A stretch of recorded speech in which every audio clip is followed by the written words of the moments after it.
Mertua bilang, selain menjadi istri, dia juga seperti pembantu, sambil tertawa di panggung wisudaku. Saat itu juga kubuat seisi ruangan bungkam dan bikin mertua bersujud padaku. Halo Bunda, selamat datang di channel Diari Bunda. Semoga Bunda semuanya dalam keadaan sehat dan bahagia ya. Saya doakan yang sudah subscribe semoga rezekinya lancar ya. Selamat menonton. Udara di Balairung Universitas Negeri seharusnya terasa paling membahagiakan dalam hidupku. Gaun toga hitam dengan garis kuning membungkus tubuhku. Berat tapi terasa sebagai sebuah mahkota dari perjuangan 6 tahun yang tak biasa. 6 tahun bukan hanya tentang buku dan perpustakaan, tapi tentang air mata yang mengering di atas halaman skripsi sambil menunggui anak batuk di tengah malam. Tentang berhitung uang belanja untuk sekaligus membeli buku referensi. Tentang komitmen yang sering diuji oleh satu kalimat dari seorang ibu mertua. Ngapain kuliah? Kan udah dapet suami yang bisa nafkahin. Tanganku menggenggam ijazah SPD, kulit luarnya keras. Tapi di dalamnya lembaran kertas itu terasa ringan. Seperti sayap yang akhirnya kupasang untuk terbang. Mataku menyapu ruangan, mencari satu wajah, Mas Aldo. Dia berdiri di sisi ibu mertuaku, Bu Wina, yang sudah mengenakan sari terbaiknya seolah dialah yang akan diwisuda. Aldo melambai, senyumnya lebar, penuh kebanggaan. Tapi aku mengenalinya terlalu baik. Di sudut matanya yang berkedip, ada secercah kecemasan. Kecemasan yang selalu muncul setiap kali ibunya ada di dekatku. Acara resmi usai. Suasana mulai riuh dengan keluarga yang saling mencari dan berfoto. Aku baru saja turun dari panggung setelah disalami rektor. Ketika Bu Wina, dengan langkah cepat dan penuh wibawa yang biasa dia pakai untuk memimpin arisan kompleks, mendekati pembawa acara. Dengan senyum manis dan sedikit bicara di telinga pria muda itu, mikrofon berpindah tangan. Pembawa acara itu terlihat bingung tapi tak berani menolak. Permisi, Bapak Ibu sekalian. Mohon perhatian sebentar. Suara Bu Wina merdu dan lantang melalui sound system, memancing semua orang berbalik. Sebagai keluarga besar, izinkan kami, keluarga Aldo, untuk sedikit berbagi kebahagiaan di hari spesial menantu kami tercinta, Erika. Dadaku langsung berdebar tak keruan. Aldo di bawah sana melangkah maju, wajahnya sudah mulai memucat. Kami semua turut bersyukur dan bangga atas prestasi Erika hari ini, lanjut Bu Wina, menatapku dengan senyum yang tidak sampai ke matanya. Matanya yang tajam itu seolah menelanjangiku di depan ratusan orang. Tapi jujur, sebagai ibu dari Aldo, saya lebih bangga lagi pada pengabdiannya di rumah. Ruangan mulai hening. Beberapa teman sekelasku yang tahu bagaimana aku harus presentasi sambil membawa bekal anak, mendongak. Aldo bisa fokus bekerja, karirnya melesat, karena Erika yang menjalankan semuanya di rumah dengan, bagaimana ya? Dengan semangat pelayanan yang luar biasa, tawanya kecil, mencoba lelucon. Beberapa saudara Aldo dari jauh ikut terkekeh. Lalu dia memandangku langsung, dan suaranya menjadi lebih jelas, lebih nyaring, dibumbui nada, pujian, yang palsu. Dari masak makanan enak setiap hari, bersih-bersih rumah yang selalu kinclong, sampai antar jemput sekolah dan les si kecil, tak pernah mengeluh. Saya sering bilang pada tetangga-tetangga saya, dia jeda, untuk efek dramatis, sambil matanya berbinar. Selain menjadi istri yang baik untuk Aldo, Erika juga seperti pembantu yang sangat handal dan loyal untuk keluarga kami. Hahaha. Tawanya pecah, nyaring, menggema di ruangan yang sudah senyap. Itu bukan tawa gembira. Itu adalah tawa kemenangan, tawa yang merendahkan, yang sengaja diumbar untuk mengingatkanku dan semua orang di sini tentang posisiku. Wajah kedua orang tuaku, yang duduk di baris depan dengan baju terbaik mereka, langsung luruh. Ibu memegang dada. Ayah menunduk, rahangnya mengeras. Teman-teman dekatku dari kelas melotot. Tak percaya. Dosen pembimbingku mengerutkan kening. Mas Aldo berdiri kaku. Senyumnya hilang sama sekali. Tangannya mengepal di samping tubuhnya. Dia melihatku, matanya memohon. Tolong, jangan diambil hati. Ibu hanya bercanda. Tapi ini bukan canda. Ini adalah puncak gunung es dari penghinaan bertahun-tahun. Ini adalah pengumuman resmi di forum terbuka, bahwa nilai tertinggiku adalah sebagai pelayan. Dingin. Seluruh tubuhku menjadi dingin, seperti ditenggelamkan dalam es. Tapi di dalam dada, di tempat yang paling dalam, sebuah api yang selama ini kukubur dengan tumpukan kesabaran, kerelaan, dan anggukan-anggukan penurut, tiba-tiba menyala. Membara. Membakar setiap ketakutan, setiap keraguan. Kaki ini bergerak sebelum otakku memerintahkannya. Aku melangkah mendekati Bu Wina, yang masih tersenyum puas, merasa telah menyampaikan pujian terbaiknya. Kuambil mikrofon dari tangannya yang terulur, genggamannya kuat, membuatnya terkejut dan sedikit tersandung. Nafasku dalam. Aku memandang ke arah orang tuaku, memberikan isyarat kecil agar mereka tenang. Lalu aku menatap Bu Wina langsung. "Terima kasih, Ibu," kataku. Suaraku, yang biasa ia sebut kecil dan tidak berdasar, terdengar jernih, tenang, dan mematung di seluruh ruangan. Komentar Ibu tadi sangat berharga. Ibu bilang saya seperti pembantu. Aku memalingkan muka, menyapu pandang ke seluruh wajah yang menatapku penuh ketegangan. Aku melihat guru-guruku yang menghargai pemikiranku. Teman-teman yang tahu perjuanganku menyusun data sambil menggendong anak sakit. Ya, Ibu tidak salah. Selama ini, saya memang melakukan pekerjaan yang mungkin Ibu anggap sebagai pekerjaan pembantu. Suaraku mulai lebih tegas. Saya memasak bukan karena itu kewajiban hamba, tapi karena saya ingin suami dan anak saya tumbuh sehat dengan makanan penuh cinta. Saya membersihkan rumah bukan karena saya tak punya pilihan lain, tapi karena saya mencintai ruang yang kami tinggali bersama. Saya mengelola semua jadwal, kebutuhan, dan keuangan rumah tangga sambil menyelesaikan skripsi ini, bukan karena saya tidak mampu melakukan hal lain selain itu. Aku berjalan perlahan di tepi panggung, membuat semua mata terpaku. Yang Ibu sebut sebagai pembantu, itu, Ibu, dalam bahasa yang lebih tepat adalah manajer rumah tangga, kepala koki, guru pendamping, sopir pribadi, perencana keuangan, perawat, dan psikolog keluarga. Setiap kataku tekankan. Dan saya melakukan semua itu dalam shift 24 jam tanpa libur, tanpa tunjangan hari raya, dan seringkali, suaraku sesaat tercekat, tanpa apresiasi yang pantas. Saya lakukan dengan cinta, untuk keluarga saya. Lalu, aku menoleh ke Mas Aldo. Matanya sudah berkaca-kaca, penuh konflik yang menyayat. Tapi ada satu hal yang mungkin Ibu lupakan. Pembantu itu bekerja dengan kontrak. Mereka mendapat upah, mereka dihargai jasanya.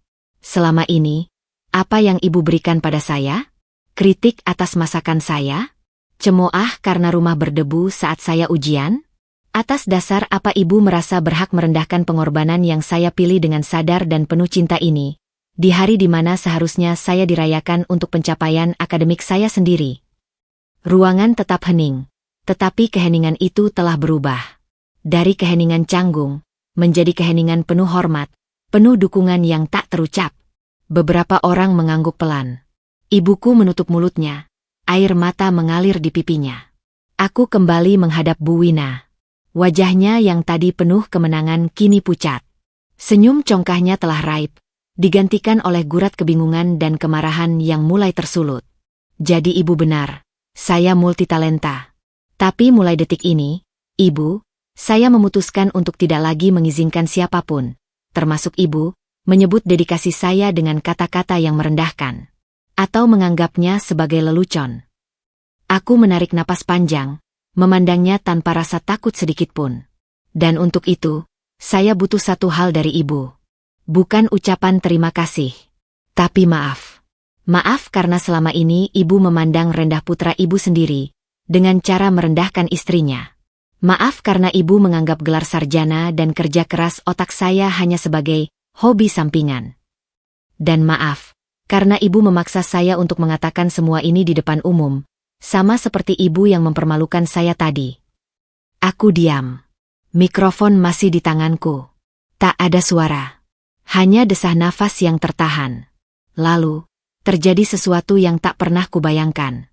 Bu Wina terlihat goyah. Bibirnya bergetar. Air mata, bukan air mata drama, tapi air mata kebingungan, keterpukulan, dan mungkin, sedikit penyesalan yang tiba-tiba menyadari bobot kejahatannya, mulai menetes di pelupuk matanya yang biasanya selalu tajam. Tubuhnya lunglai. Dan kemudian, di depan mata ratusan orang, Dengan gerakan lambat yang membuat seluruh ruangan terkesima, ia melangkah mundur sedikit, dan perlahan-lahan menunduk. Bukan membungkukkan badan biasa, tapi benar-benar bersila di lantai panggung yang dingin, dan menundukkan kepalanya hampir menyentuh kakiku. Sebuah sujud yang penuh penyerahan dalam budaya kita. Erika. Nak. Suaranya tertahan, parau, hancur. Ibu salah. Ibu minta maaf. Sungguh-sungguh. Gasp seriuh terdengar. Kamera ponsel berkali-kali. Mas Aldo segera naik ke panggung dengan langkah terburu-buru. Dia merangkul pundakku erat, tangannya gemetar, sementara tangan lainnya membantu ibunya yang lemah untuk berdiri. Tapi matanya, sorot matanya yang basah, hanya tertuju padaku. Penuh decak kagum, kelegaan, dan juga rasa bersalah yang dalam, begitu dalam. Di tengah keheningan yang pecah itu, seorang profesor senior, dosen pembimbingku, berdiri dari kursinya di baris depan. Dia tidak bertepuk tangan. Dia hanya mengangkat tangannya, dan memberi hormat. Sebuah gesture penghormatan tinggi. Lalu, seperti gelombang, tepuk tangan bergemuruh memenuhi balairung. Kencang, panjang, menghanyutkan. Bukan untuk Bu Wina, bukan untuk drama itu. Tapi untuk batas yang akhirnya kutetapkan. Untuk harga diri yang kukembalikan dengan kata-kata yang jelas dan berani.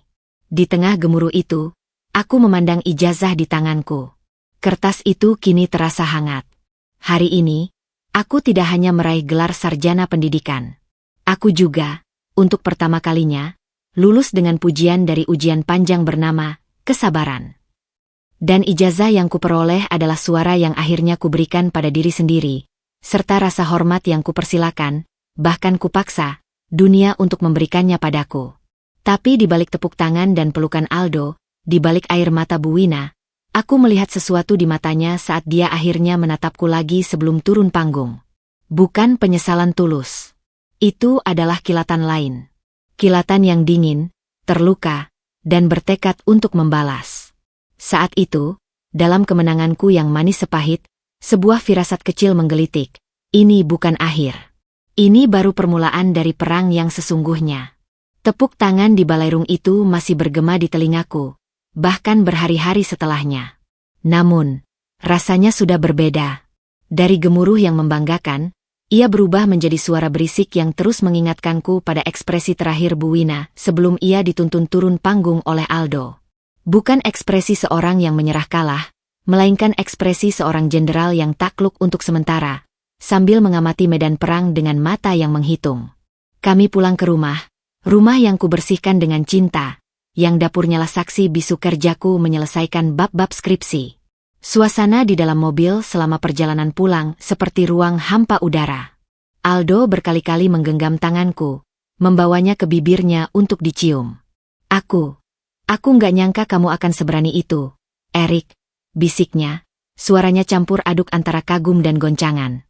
Ibu, dia pasti sangat tersinggung. Dia yang memulai, Aldo. Di depan semua orang, jawabku, menatap lurus ke jalan raya yang diterangi lampu jalan. Suaraku datar, karena energi untuk emosi sudah habis terkuras di panggung. Aku tahu. Dia menghela napas panjang.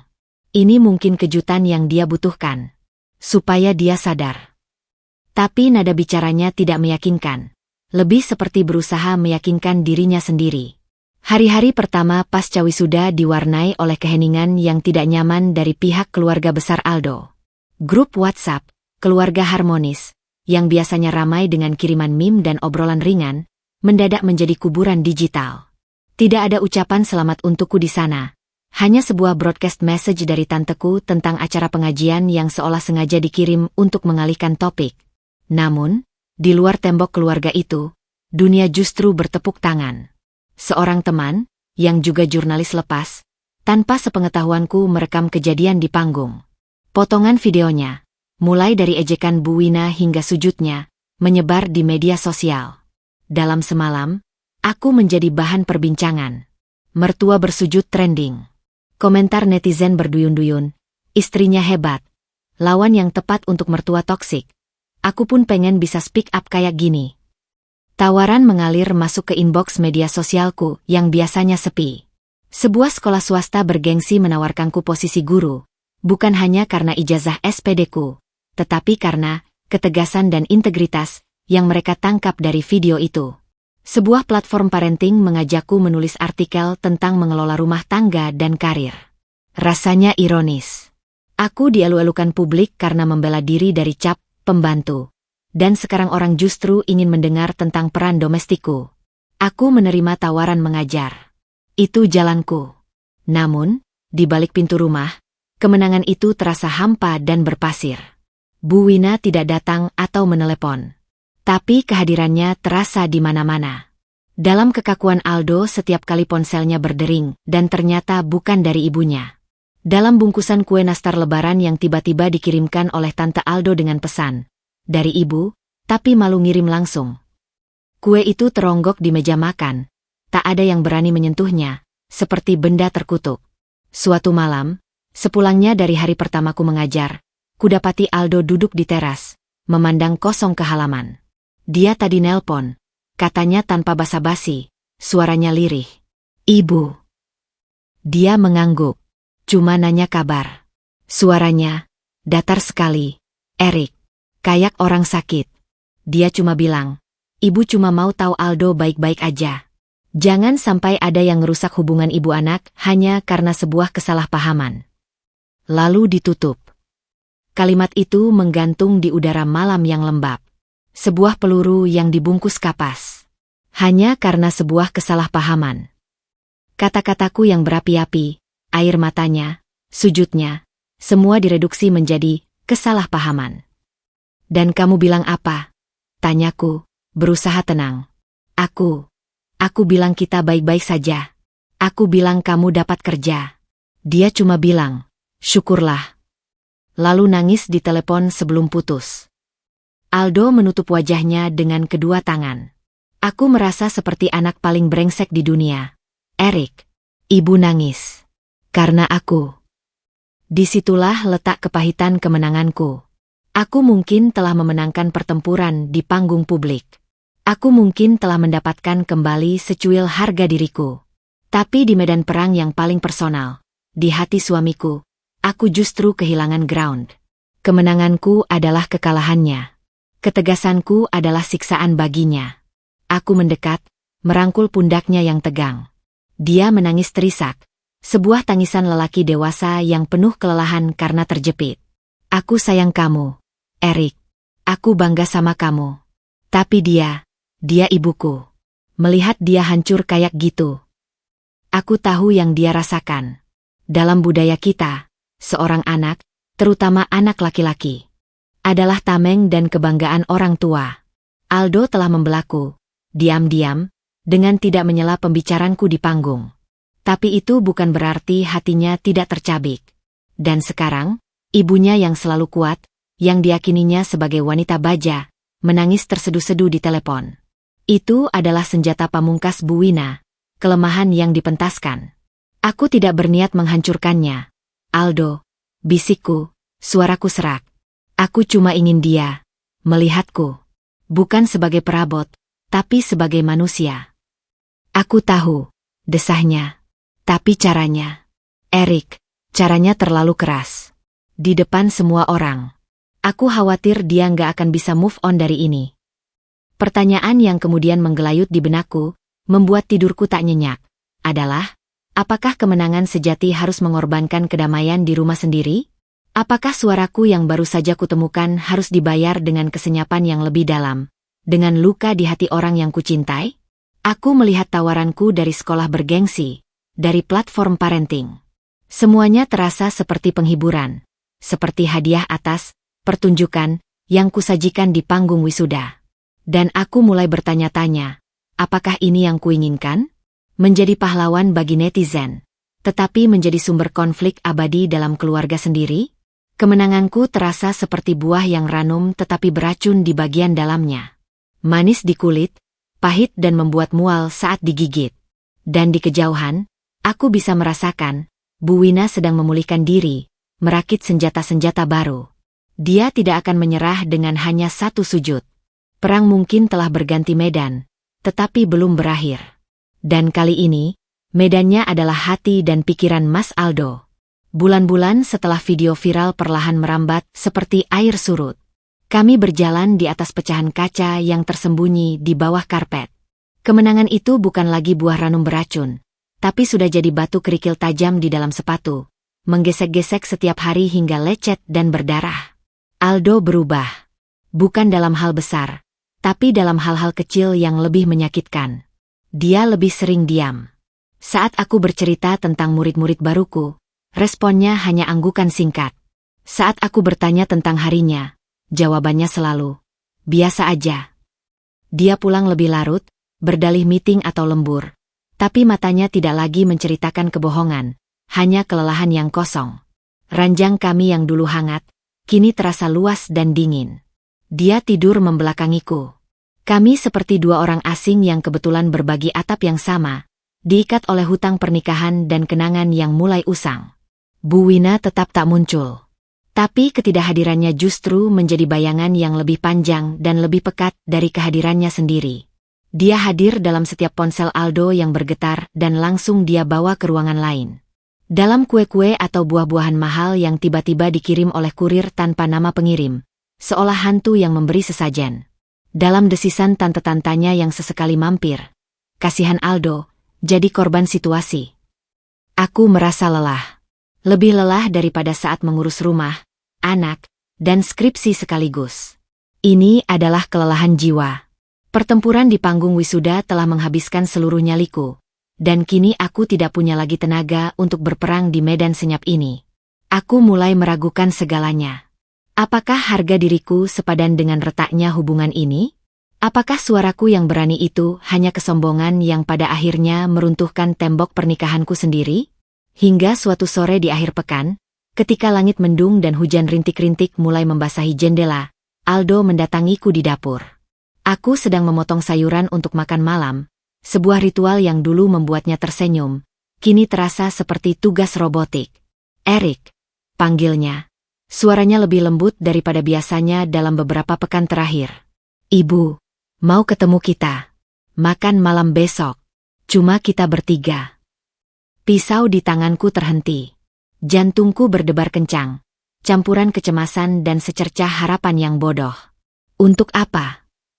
Dia bilang, dia mau bicara. Benar-benar bicara. Minta maaf. Move on. Aldo menghela napas. Matanya memandangku dengan sesuatu yang mirip permohonan. Aku udah janjiin kita akan datang. Resto itu bagus. Tenang. Please, Erik. Untuk aku. Untuk kita. Apakah ini jebakan? Tanyaku. Polos.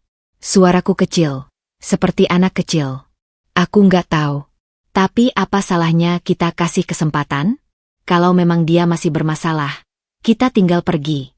Tapi kalau dia tulus, apa kita nggak mau coba memperbaiki ini? Aku lelah, Erik. Aku rindu damai. Ada air mata di pelupuk matanya. Dan itu, lebih dari segalanya, yang meluluhkan pertahananku yang sudah rapuh. Restoran itu memang bagus dan tenang. Suasana temaram, piano jazz mengalun lembut, meja-meja berjarak memberi privasi. Bu Wina sudah duduk di sana. Dia terlihat berbeda. Lebih kurus.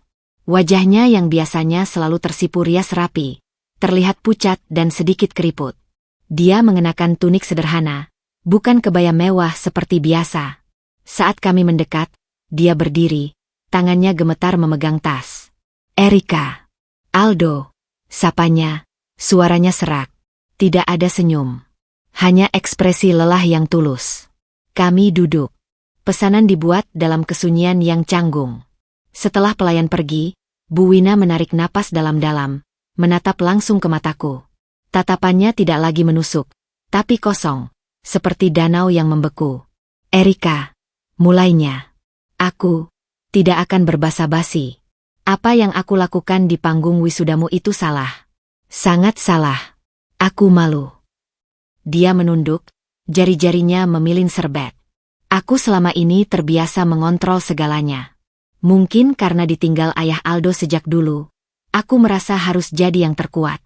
Dan aku melihatmu, dengan pendidikanmu, ketahananmu, sebagai ancaman. Aku salah menyalurkannya dengan merendahkanmu. Aku terdiam, mencerna setiap kata. Aldo di sampingku meneguk air putihnya dengan gugup. Video itu, dan komentar orang-orang, itu adalah tamparan keras untukku. Aku sakit, Erika.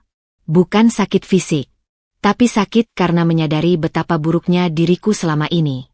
Betapa aku telah menyakiti menantu yang seharusnya kubanggakan. Sebutir air mata jatuh ke serbetnya. Aku datang kemari bukan untuk meminta maaf agar kamu melupakan. Tapi karena aku benar-benar menyesal. Dan aku ingin menebusnya. Bukan dengan kata-kata lagi. Dia mengeluarkan sebuah map kertas coklat dari tasnya, meletakkannya di atas meja di antara kami. Ini adalah usul bisnis. Atau lebih tepatnya, peluang untukmu. Aku membuka map itu dengan hati-hati. Di dalamnya ada proposal sederhana tentang usaha catering sehat yang ditujukan untuk perusahaan-perusahaan. Konsepnya jelas, makanan enak, bergizi, dengan jadwal pengantaran yang ketat. Aku punya kenalan di beberapa perusahaan. Mereka butuh catering untuk karyawan. Tapi aku tidak punya kemampuan operasional. Kamu yang punya keahlian mengatur, punya selera masak yang baik. Aldo selalu bilang masakanmu enak. Dan sekarang punya gelar serta brand, Erika, yang dikenal publik. Ujarnya, suaranya mulai terdengar lebih bersemangat, tapi tidak lagi dengan nada mendikte. Aku yang akan urus modal awal. Sewa dapur, peralatan, bahan baku pertama. Kamu yang handle semua operasionalnya. Dari menu, produksi, pengiriman, sampai keuangan.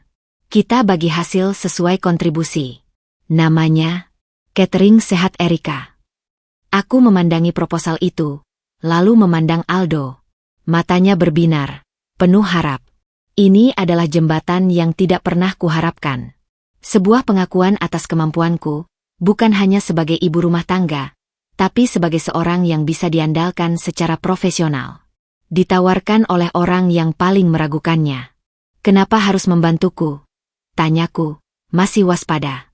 Karena aku percaya kamu bisa. Dan karena ini salah satu cara untuk memulihkan hubungan kita. Bekerja sama, saling percaya. Aku akan jadi investor yang diam. Kamu yang jadi direktur utamanya. Dia tersenyum kecil, senyum yang masih rapuh tapi terasa jujur. Aku ingin melihatmu bersinar, nak. Bukan sebagai pembantu di rumah anakku, tapi sebagai seorang pengusaha. Sebagai partnerku. Kata partner itu menggema di telingaku. Kata yang selama ini kudambakan. Aldo, aku menengok ke suamiku. Aku pikir, ini ide bagus, Erik, katanya, memegang tanganku. Kamu bisa keluar dari rutinitas mengajar kalau mau, atau bisa dijalankan bersamaan. Ibu serius dengan ini. Aku sudah lihat proposalnya, cukup matang.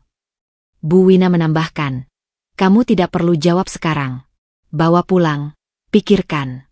Diskusikan dengan Aldo. Tapi ketahuilah, tawaranku ini tulus. Ini adalah permintaan maafku yang nyata.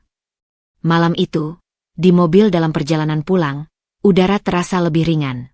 Aldo memegang tanganku erat, seperti dulu. Dia berubah. Erik, kamu lihat kan? Dia benar-benar berusaha. Aku memandang keluar jendela, hujan sudah berhenti. Jalanan basah berkilau diterangi lampu jalan. Hatiku bagai diombang-ambing. Ada bagian yang ingin percaya, yang haus akan pengakuan dan rekonsiliasi ini. Tapi ada bisikan kecil di sudut paling gelap, mengingatkan pada tatapan dingin Bu Wina saat turun dari panggung. Namun, bisikan itu tenggelam oleh desakan Aldo, oleh harapannya yang begitu jelas untuk keluarga yang utuh kembali. Dan oleh godaan yang jauh lebih kuat. Godaan untuk membuktikan pada dunia, dan terutama pada diri sendiri, bahwa aku lebih dari sekadar kisah viral. Bahwa aku bisa sukses dengan syaratku sendiri. Aku melihat proposal itu lagi, di pangkuanku. Catering Sehat Erika. Namaku sendiri. Seolah-olah, akhirnya, aku akan memiliki sesuatu yang benar-benar milikku. Aku akan memikirkannya, bisikku pada Aldo. Tapi di dalam hati, sebenarnya, keputusan hampir terbentuk.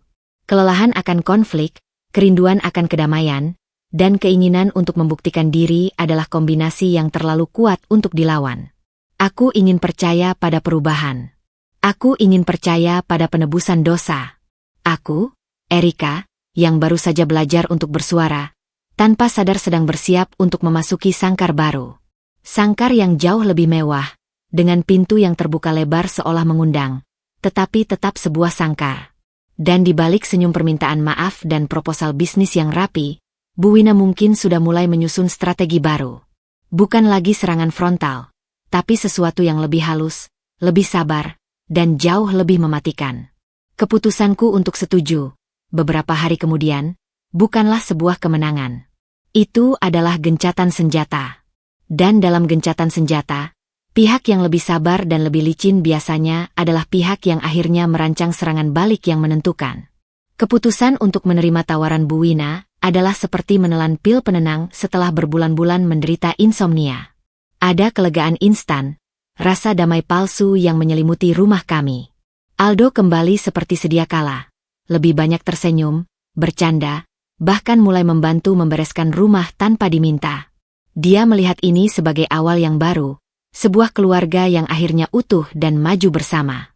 Aku ingin percaya pada itu. Aku butuh untuk percaya pada itu. Modal dari Bu Wina mengalir deras, jauh lebih besar dari yang kuduga.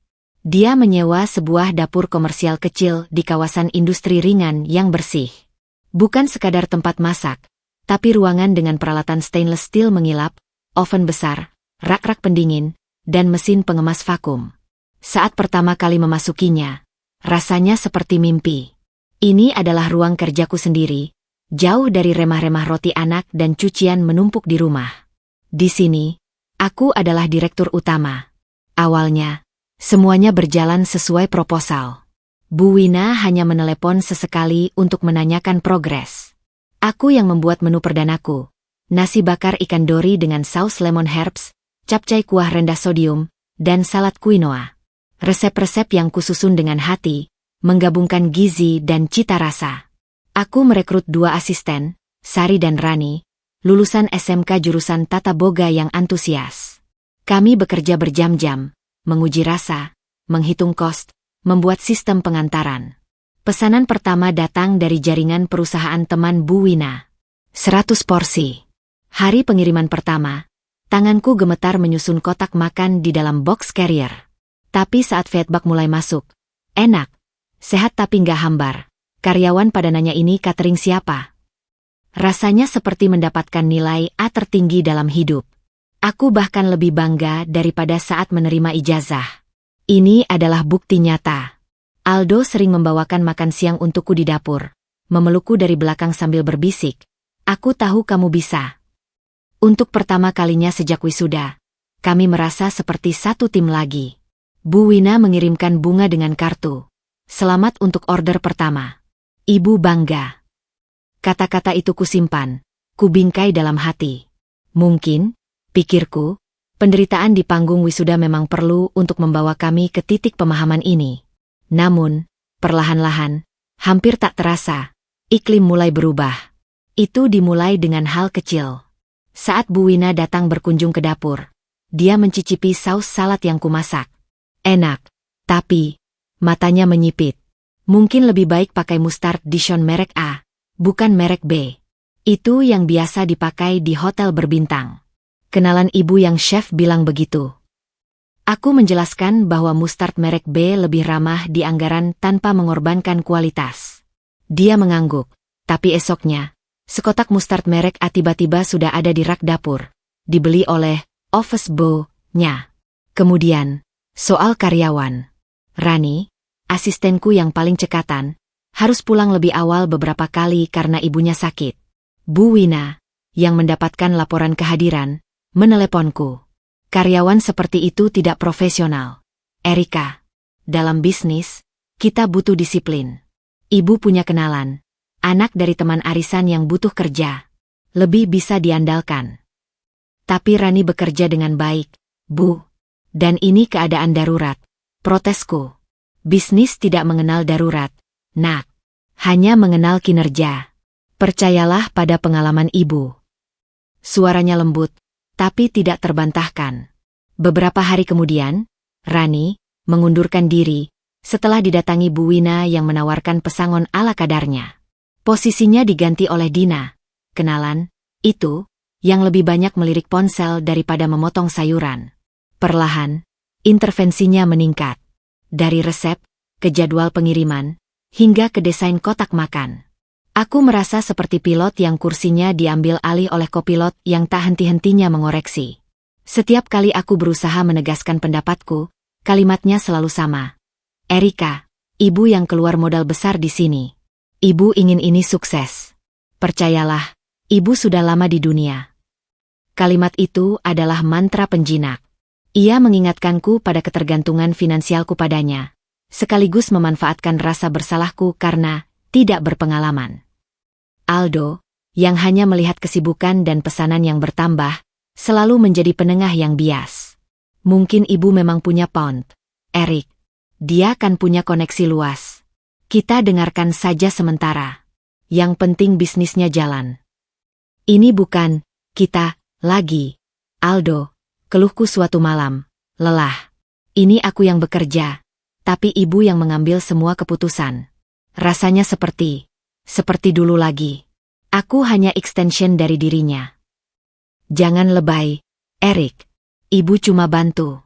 Kan tujuan kalian sama, biar sukses. Aldo mengusap pundaku. Kamu lihat positifnya. Penghasilan kita bertambah. Hubungan kita dengan ibu membaik. Itu yang penting. Itu yang penting. Kata-kata itu menguburkan protesku lebih dalam. Karena memang, secara materi, hidup kami membaik. Penghasilan dari catering melampaui gajiku sebagai guru. Kami bisa membayar lebih banyak tagihan, bahkan menabung. Bu Wina pun tak lagi menjadi momok, melainkan mitra yang royal. Selalu membayar bonus di luar pembagian keuntungan, mengajakku makan di restoran mahal sambil membahas ekspansi. Namun, di balik gemerlap itu, jerat itu semakin mengencang. Aku mulai kehilangan suara di bisnis yang memakai namaku sendiri. Catering Sehat Erika perlahan berubah menjadi cangkang kosong. Isinya adalah selera Bu Wina, koneksi Bu Wina, dan keputusan Bu Wina. Puncaknya adalah saat pertemuan dengan calon klien besar, sebuah perusahaan teknologi dengan 500 karyawan. Bu Wina memimpin presentasi. Aku duduk di sampingnya, hanya diminta tersenyum. Saat klien bertanya tentang detail menu dan kebijakan bahan organik, Bu Wina langsung menjawab dengan lancar, seolah-olah dialah yang merancang semuanya. Aku hanya bisa mengangguk, seperti patung promosi di sampingnya. Di tengah pertemuan, aku menyadari sesuatu yang pahit. Aku tidak lagi menjadi Erika, sang pengusaha. Aku telah berubah menjadi maskot.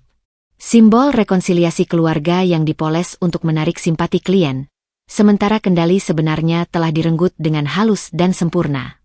Aku terjebak. Terjebak oleh kenyamanan materi yang dibangunnya. Terjebak oleh harapan Aldo akan keluarga harmonis. Terjebak oleh ketakutanku sendiri untuk kembali pada konflik dan kemelut. Jerat itu terbuat dari kebaikan yang diumbar, dari kesempatan yang seolah mulia, dari kata, percayalah, yang terus diulang. Dan yang paling berbahaya, aku mulai membiasakan diri dengan jerat itu. Mulai menerima bahwa inilah harganya untuk kedamaian dan kemakmuran. Bahwa memiliki sesuatu atas namaku, meski hanya namanya saja, lebih baik daripada tidak memiliki apa-apa. Aku tidak tahu bahwa jerat yang paling mematikan adalah yang tidak terasa mengikat. Sampai suatu saat kita ingin melompat dan baru menyadari kaki kita sudah tidak bisa bergerak. Dan Bu Wina, sang pemasang jerat, sedang bersiap untuk mengencangkan ikatannya sekali lagi, dengan dokumen dan tanda tangan yang akan mengubah segalanya. Lelah. Itu yang kurasakan setiap kali mobilku memasuki gerbang kompleks industri itu. Lelah yang berbeda. Bukan lelah fisik karena memotong sayur atau mengepak ratusan kotak makan. Tapi lelah mental, lelah jiwa. Lelah karena harus terus-menerus bernegosiasi dengan diriku sendiri untuk menerima kenyataan bahwa catering Sehat Erika sudah bukan milikku lagi dalam hal esensi. Namun, materi yang mengalir deras adalah obat bius yang efektif. Penghasilan dari catering itu 3 kali lipat gaji mengajarku. Kami, atau lebih tepatnya Bu Wina, Baru saja membeli mobil pengiriman kedua dengan stiker logo cateringku yang mencolok. Klien bertambah, termasuk beberapa kantor pemerintahan berkat koneksi yang tak pernah jelas tapi selalu berhasil dibukakan olehnya. Suatu hari, Bu Wina mengundangku makan siang di sebuah restoran Jepang yang sangat eksklusif. Aldo tidak diajak. Ada perkembangan bagus, nak, katanya sambil menyuapkan sashimi salmon. Matanya berbinar, tapi binarannya membuatku sedikit ngeri. Itu adalah sorot mata yang sama saat dia merebut mikrofon di panggung wisudaku dulu.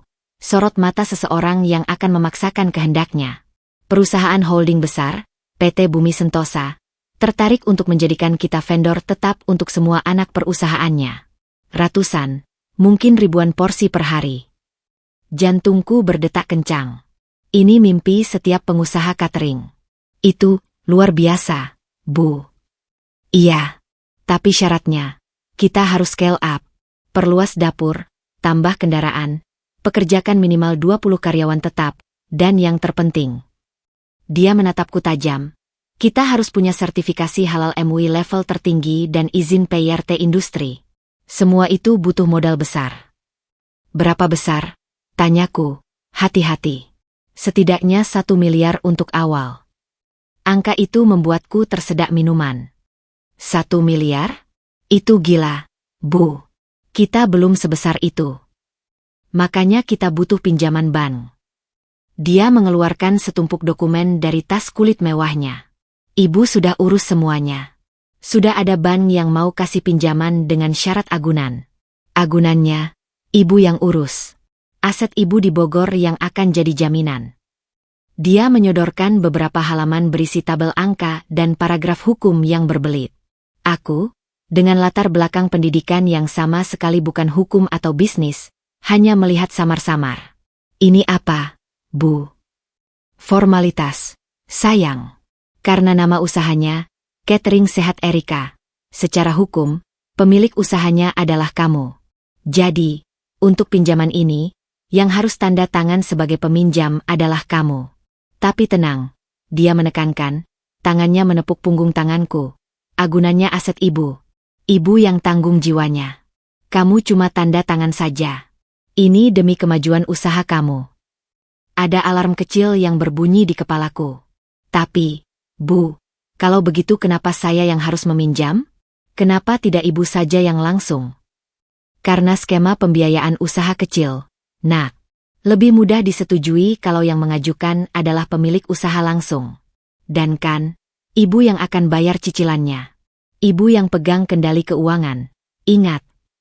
Senyumnya manis, tapi matanya tak berkedip. Ini untuk mempermudah saja. Percayalah. Ibu nggak mungkin mencelakakan kamu. Ibu sudah berinvestasi besar di sini. Ibu juga yang paling rugi kalau ada masalah. Aldo, yang kuceritakan soal ini malam harinya, justru melihatnya sebagai peluang emas. Wah, PT Bumi Sentosa? Itu perusahaan bonafit. Erik, kalau kita bisa masuk ke sana, hidup kita berubah total. Ibu memang jago. Tapi Aldo, ini utang 1 miliar atas namaku. Kataku, mencoba membuatnya mengerti kegelisahanku. Dengan jaminan aset ibu. Itu aman. Lagi pula, ibu yang akan bayar. Ini cuma formalitas bank. Ibu nggak mungkin mau ngerugiin kita. Apalagi sekarang hubungan kita sudah baik. Dia merangkulku. Ini batu loncatan. Sayang. Setelah ini, kamu benar-benar jadi pengusaha sukses. Nggak ada lagi yang bisa meremehkanmu. Godaan itu terlalu besar. Godaan untuk melihat namaku tercatat sebagai pengusaha sukses dengan klien besar. Godaan untuk membungkam selamanya ejekan, pembantu, itu dengan kesuksesan finansial yang tak terbantahkan.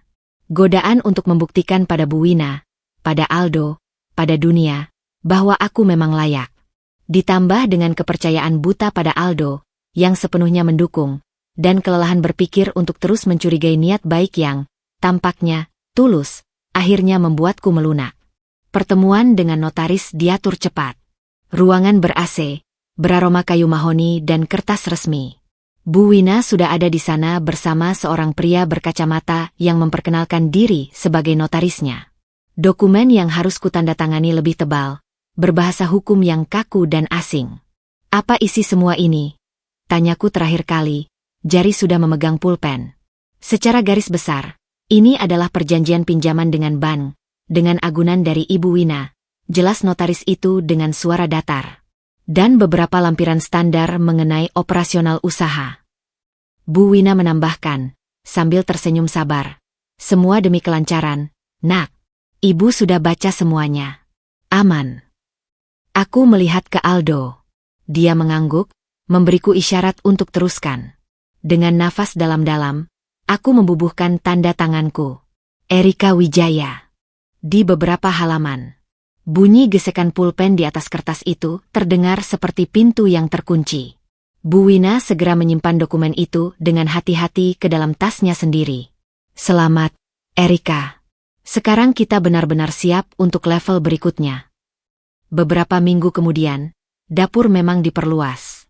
Karyawan bertambah. Tapi yang mengelola semua perekrutan dan pembelian peralatan adalah Bu Wina dan timnya. Aku semakin tersingkir, hanya fokus pada menu dan produksi harian yang sudah menjadi rutinitas. Pertemuan dengan PT Bumi Sentosa pun terjadi, tapi sekali lagi, Bu Wina yang menjadi bintang. Aku hanya disuruh membawa sampel makanan dan tersenyum. Hingga suatu pagi, 3 bulan setelah tanda tangan itu, sebuah surat resmi datang ke alamat rumahku. Bukan ke dapur, bukan ke Bu Wina. Atas namaku. Surat dari bank. Isinya adalah tagihan cicilan pertama pinjaman usaha, dengan jumlah yang membuat darahku membeku, Rp 28.750.000 dan tulisan kecil di bawahnya. Tunggakan akan dikenakan denda keterlambatan sesuai perjanjian. Dengan tangan gemetar, aku menelepon Bu Wina. Bu, ada tagihan dari bank. Katanya cicilan pertama. Oh, itu? Suaranya ringan di telepon. Iya, ibu lagi urus itu. Mungkin ada kesalahan sistem. Jangan dibayar dulu, nanti ibu yang atur. Tapi surat kedua datang seminggu kemudian, disertai peringatan. Aku telepon lagi. Kali ini, jawabannya berbeda. Erika, sayang, ibu lagi ada kendala likuiditas sementara. Investasi ibu yang lain lagi mentok. Tapi tenang, ini cuma sementara. Kamu bisa bayar dulu pakai penghasilan catering kan? Nanti ibu ganti. Bayar dulu? Tapi Bu, kan ibu yang bilang ibu yang akan tanggung. Dan ibu akan tanggung, nak. Tapi sekarang ibu lagi kesulitan. Masa kamu nggak mau bantu ibu? Ingat, ini untuk usaha kamu juga. Kalau sampai kredit macet, nama kamu yang masuk blacklist BI, bukan nama ibu. Peringatan itu seperti tamparan. Aku memberitahu Aldo, yang kini mulai panik. Dia menghubungi ibunya, dan jawabannya sama. Kesulitan sementara, harus ditanggung bersama. Desakan semakin menjadi. Telepon dari debt collector bank mulai menghujani ponselku. Aku menggunakan hampir semua penghasilanku dari catering untuk membayar cicilan pertama itu, dengan janji penggantian dari Bu Wina yang tak kunjung datang. Stres membuatku ceroboh. Di dapur, aku tanpa sengaja melihat dokumen yang tertinggal di meja manajer. Sebuah draft perjanjian antara Catering Sehat Erika dan PT Bumi Sentosa. Dengan hati berdebar, kubuka. Dan di sana, di bagian pihak pertama, tertulis bukan namaku. Tertulis, PT Wina Sejahtera Abadi, diwakili oleh Wina Surya Atmadja. Kaki terasa lemas. Aku membuka komputer administrasi, mencari data legal usaha. Dan akhirnya kutemukan, surat izin usaha, SIUP, nomor induk berusaha, NIB, semuanya atas nama PT tersebut. Atas nama perusahaan milik Bu Wina. Catering Sehat Erika, hanyalah merek dagang yang dilisensikan ke perusahaannya. Artinya, usaha ini secara hukum bukan milikku.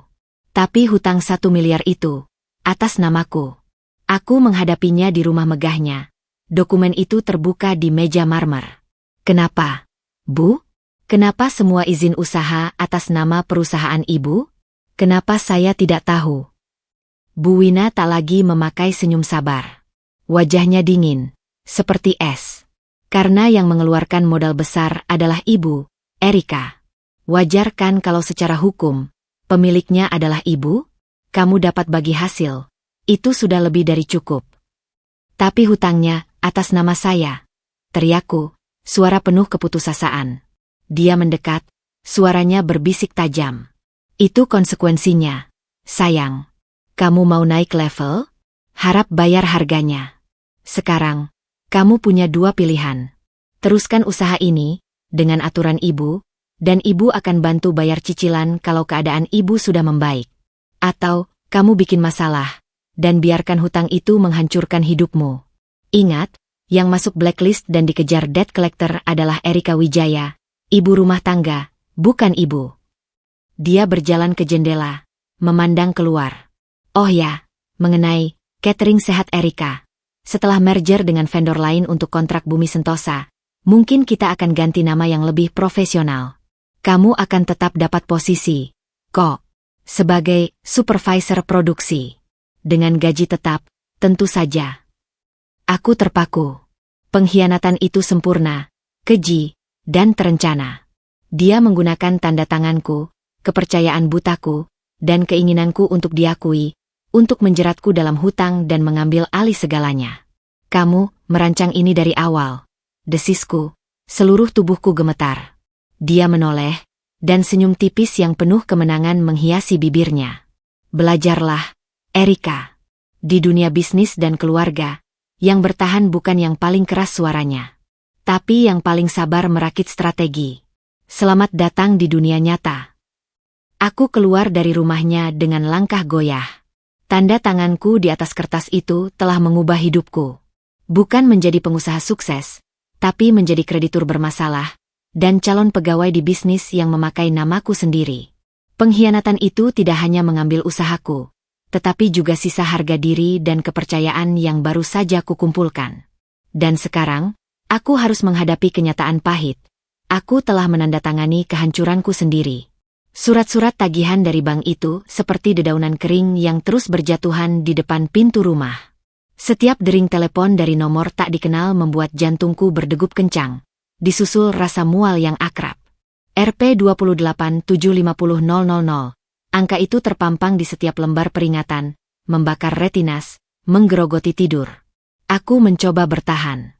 Penghasilan dari bagi hasil catering, yang kini lebih tepat disebut upah karena semua keputusan ada di Bu Wina, kuhabiskan untuk mencicil. Tabungan kami dengan Aldo yang baru mulai terkumpul, ludes dalam sebulan. Aku kembali mengambil jam mengajar privat sebanyak mungkin. Tubuhku bekerja dalam 2 shift. Dapur di pagi hingga siang, mengajar anak-anak di sore hingga malam, sementara otakku terus disiksa oleh perhitungan dan ketakutan. Aldo awalnya berusaha menjadi penengah. Dia mendesak ibunya, memohon, bahkan bertengkar lewat telepon. Tapi Bu Wina tidak bergeming.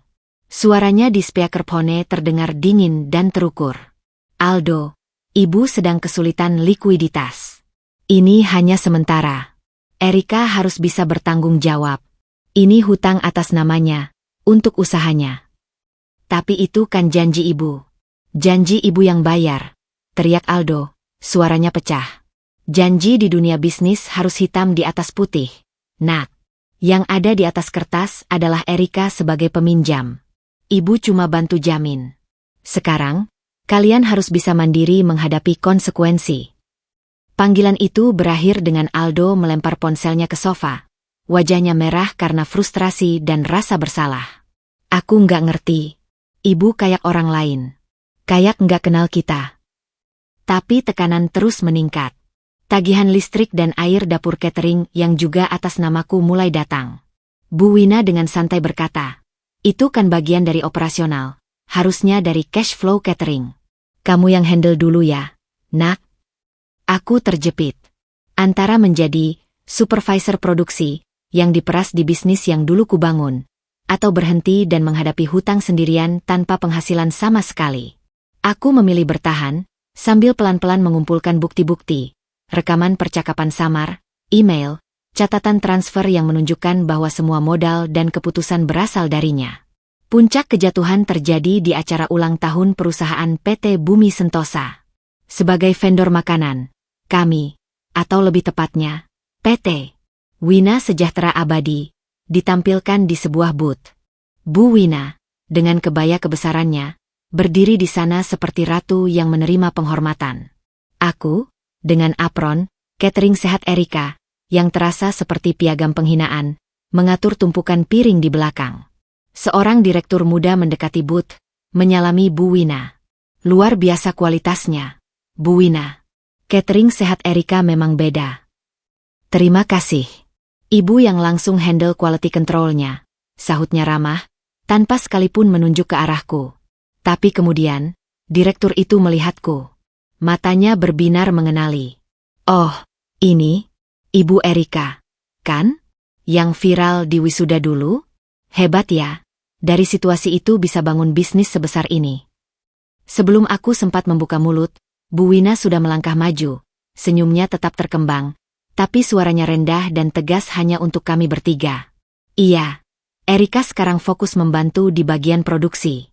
Dia sudah lelah dengan urusan bisnis besar. Lebih senang di dapur saja, kan, Erik? Tatapannya menancap padaku, penuh peringatan. Darah di kepalaku mendidih.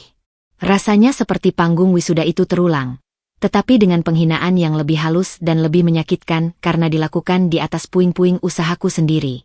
Malam itu, di rumah, aku meledak. Semua penat, ketakutan, dan kemarahan yang kutanam selama berbulan-bulan meluap.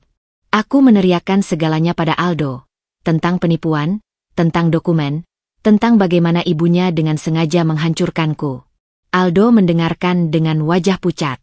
Tapi saat aku selesai, tangannya tidak merangkul. Dia hanya duduk, menatap kosong ke lantai. Kamu punya bukti? Tanyanya akhirnya, suaranya datar. Ada. Catatan, email, rekaman. Rekaman? Kamu merekam ibu. Dia menatapku, matanya penuh kengerian baru. Erika, itu keterlaluan. Dia tetap ibuku. Dan aku istrimu. Dia menghancurkan kita. Aldo. Dia menjebakku dengan hutang. Pertengkaran itu mengamuk, meninggalkan jejak berupa piring pecah dan air mata. Hingga pukul 11 malam, ketika suasana masih panas, bel rumah berbunyi. Tidak seorang pun yang kuharapkan di jam segitu. Aku membuka pintu. Dan di sana, berdiri Bu Wina. Wajahnya tenang, tapi matanya seperti elang yang melihat mangsanya lemah. Aldo, panggilnya, mengabaikan keberadaanku. Ibu perlu bicara. Dia masuk, duduk di sofa kami seperti seorang hakim. Aku dan Aldo berdiri berhadapan dengannya, seperti dua terdakwa. Aku dengar ada keributan besar di sini. Dan aku dengar ada tuduhan liar. Matanya menatapku tajam. Erika, nak, ibu mengerti kamu stres karena hutang. Tapi menuduh ibu menjebakmu? Itu sudah keterlaluan. Bukan tuduhan, Bu. Ini fakta. Ibu yang ambil alih semua izin. Ibu yang suruh saya tanda tangan tanpa penjelasan. Kamu yang tanda tangan atas keinginanmu sendiri. Sebagai wanita dewasa, potongnya dingin. Sekarang, karena tidak sanggup menanggung risiko bisnis, kamu cari kambing hitam. Ibu sakit hati, Erik. Setelah semua yang ibu bantu. Aldo melihat ibunya, lalu melihatku. Konflik itu membakar dirinya dari dalam. Bu Wina kemudian berdiri, mendekati Aldo. Suaranya berubah lembut, merendah. Aldo, nak, lihat keadaanmu. Lihat rumah ini. Penuh teriakan, penuh kemarahan. Ibu khawatir. Hutang ini satu hal, tapi ibu lebih khawatir dengan kesehatan mentalmu. Dengan karirmu yang bisa rusak karena stres. Dia menoleh kepadaku, dan kini nada bicaranya berubah, menjadi seperti pengumuman resmi. Erika, ibu pikir, untuk sementara, lebih baik kamu tidak tinggal di sini dulu. Dunia berhenti berputar. Apa? Desisku. Ibu lihat kamu butuh ruang. Butuh ketenangan. Dan Aldo juga butuh ketenangan untuk berpikir jernih tentang masalah keuangan ini. Pergilah beberapa hari, tinggal di orang tuamu, atau cari kos. Tenangkan diri. Saat keadaan sudah membaik, kita bicara lagi. Ini bukan saran. Ini adalah pengusiran yang halus. Aku menatap Aldo, mataku memohon, berharap dia akan membelaku, akan berkata, Ibu, ini rumah kami. Erik tidak pergi kemana-mana. Tapi Aldo diam. Dia hanya berdiri di sana, tubuhnya gemetar, wajahnya tertunduk dalam, dikepung oleh rasa bersalah pada ibunya dan keputusasaan melihat keadaan. Diamnya adalah sebuah jurang. Diamnya adalah persetujuan. Kamu setuju dengan ini, Aldo? Tanyaku, suaraku serak, hampir tak terdengar. Dia tidak menjawab. Air mata mengalir di pipinya, tapi dia tidak berkata-kata. Itu jawaban yang paling menyakitkan. Bu Wina memasukkan tangan ke dalam tasnya, mengeluarkan selembar cek. Ini untuk bantu kamu cari tempat. Nak, ambil saja. Untuk sementara. Aku melihat cek itu, lalu melihat wajah suamiku yang tak berdaya, dan terakhir pada senyum tipis kemenangan di wajah mertuaku. Di saat itu, aku menyadari dengan sangat pahit. Aku telah jatuh dari puncak ilusi. Ilusi rekonsiliasi, ilusi kemitraan, ilusi keluarga yang utuh. Dan di kejatuhan ini, aku tidak hanya kehilangan bisnis dan reputasi. Aku kehilangan rumahku. Aku kehilangan suamiku. Dengan langkah goyah, aku berbalik, menuju kamar. Tidak ada lagi yang harus dikatakan. Aku melemparkan beberapa pakaian ke dalam tas ransel tua. Melewati ruang tamu, aku tidak lagi memandang mereka. Cek itu tetap terbaring di meja, seperti uang pelacur yang menodai segala kenangan indah yang pernah ada di rumah ini. Pintu depan tertutup di belakangku dengan suara lembut. Malam itu dingin dan sepi. Aku berdiri di luar rumah yang selama ini kusebut rumah, dengan tas di pundak dan hutang miliaran di kepala, serta sebuah kekosongan yang lebih dalam dari segala galaksi di dada. Jatuhnya tidak berisik. Hanya ada bunyi desau angin malam dan langkah kakiku yang menyusuri jalan, meninggalkan segala sesuatu yang pernah kupikir sebagai hidupku. Bu Wina telah menang. Dia tidak hanya membungkamku. Dia telah mengusirku dari panggung hidupku sendiri. Dan sekarang, aku harus mencari panggung baru, atau tenggelam dalam gelap. Malam itu menggigit. Angin malam yang seharusnya sejuk di perumahan teratur itu justru terasa seperti pisau tumpul yang menggesek kulit. Tas ransel tua, peninggalan masa kuliah dulu, terasa ringkih di pundak. Namun isinya seperti bongkahan batu, 3 setel pakaian, dompet yang tipis, ponsel, charger, dan dokumen-dokumen penting yang sempat kuselamatkan dalam map plastik. Sisanya, seluruh hidupku yang terangkum dalam foto, buku, pakaian, pernak-pernik kenangan, tertinggal di balik pintu yang baru saja kututup dengan bunyi klik yang final. Aku berjalan tanpa arah. Kaki bergerak otomatis, menjauhi rumah itu, menjauhi sorot lampu jalan yang seakan menatapku penuh belas kasihan. Suara deru mobil sesekali memecah kesunyian. Aku merasa seperti hantu, mengambang di realita yang tiba-tiba bukan milikku lagi. Tidak mungkin ke orang tua. Mereka tinggal di kota lain, dan aku tidak punya nyali untuk menelepon mereka di tengah malam, menyaksikan penderitaan di suara ibu, atau, yang lebih buruk, kemarahan diam ayah karena mereka telah memperingatkanku tentang Bu Wina sejak awal. Tidak juga ke teman dekat. Rasa malu itu terlalu besar. Bagaimana menjelaskan bahwa Erika yang tegas di panggung wisuda, Erika yang dielu-elukan netizen, ternyata jatuh begitu dalam, terjebak, dan akhirnya diusir dari rumahnya sendiri. Pikiranku berputar pada wajah Aldo. Pada air matanya yang jatuh dalam diam. Pada ketidakberdayanya yang lebih menyakitkan daripada kemarahan. Dia membiarkanku pergi. Itulah luka yang paling dalam. Bahwa di saat genting, ketika istri dan ibunya berhadap-hadapan, dia memilih untuk tenggelam dalam konfliknya sendiri daripada berdiri sebagai tembok di depanku. Setelah berjalan mungkin 1 jam, kaki akhirnya menyerah. Aku berhenti di depan sebuah warung kopi yang masih buka, tenda sederhana dengan beberapa bangku plastik. Aku memesan kopi hitam, duduk di sudut paling gelap. Rasa pahit kopi murahan itu menyatu dengan kepahitan di lidahku. Di sinikah ujungnya? Diusir, terjerat hutang, tanpa tempat berpijak? Telepon di sakuku bergetar. Sebuah pesan dari Aldo. Erik. Aku nggak tahu harus bilang apa. Aku bingung. Ibu masih di sini. Tunggu sampai dia pulang. Nanti aku jemput. Aku menatap pesan itu. Tunggu. Kata itu sudah terlalu sering kudengar. Tunggu sampai ibu tenang. Tunggu sampai keadaan membaik. Tunggu, tunggu, tunggu. Dan selama aku menunggu, Bu Wina telah mengokohkan posisinya, menggerogoti pertahananku, dan akhirnya mengusirku. Aku tidak membalas. Apa gunanya? Janji, jemput, itu terasa hampa seperti semua janji-janji lainnya. Dia tidak akan berani melawan ibunya, tidak untukku. Bukan sekarang. Kopi kedua. Kantong mulai menipis. Aku harus mencari tempat untuk malam ini. Dengan segenap rasa hina, aku membuka aplikasi pemesanan hotel di ponsel. Semua hotel yang layak jauh di luar jangkauan. Akhirnya, dengan mata berkaca-kaca, aku memesan sebuah guest house atau lebih tepatnya losmen di pinggiran kota, yang harganya per malam setara dengan makan siang di resto biasa. Nilainya yang rendah di aplikasi dan foto-foto yang suram sudah memberi gambaran. Perjalanan dengan taksi online ke lokasi itu seperti perjalanan ke dunia lain. Kota yang kukenal semakin menjauh, digantikan oleh jalanan sempit, lampu jalan yang redup, dan bangunan-bangunan tua. Losmen itu persis seperti fotonya. Depanannya dicat biru pudar, dengan papan nama, penginapan Rahayu, yang sebagian hurufnya sudah lepas. Kamar yang kudapatkan di lantai 2 adalah sebuah kotak berukuran 3 kali 3 meter. Kasur tipis dengan spray yang warnanya tidak jelas, sebuah kipas angin berdengung di langit-langit, dan kamar mandi di luar yang baunya menyengat. Tapi paling tidak, ada pintu yang bisa dikunci. Aku melemparkan tas ke lantai, duduk di tepi kasur yang berderit. Keheningan di sini berbeda.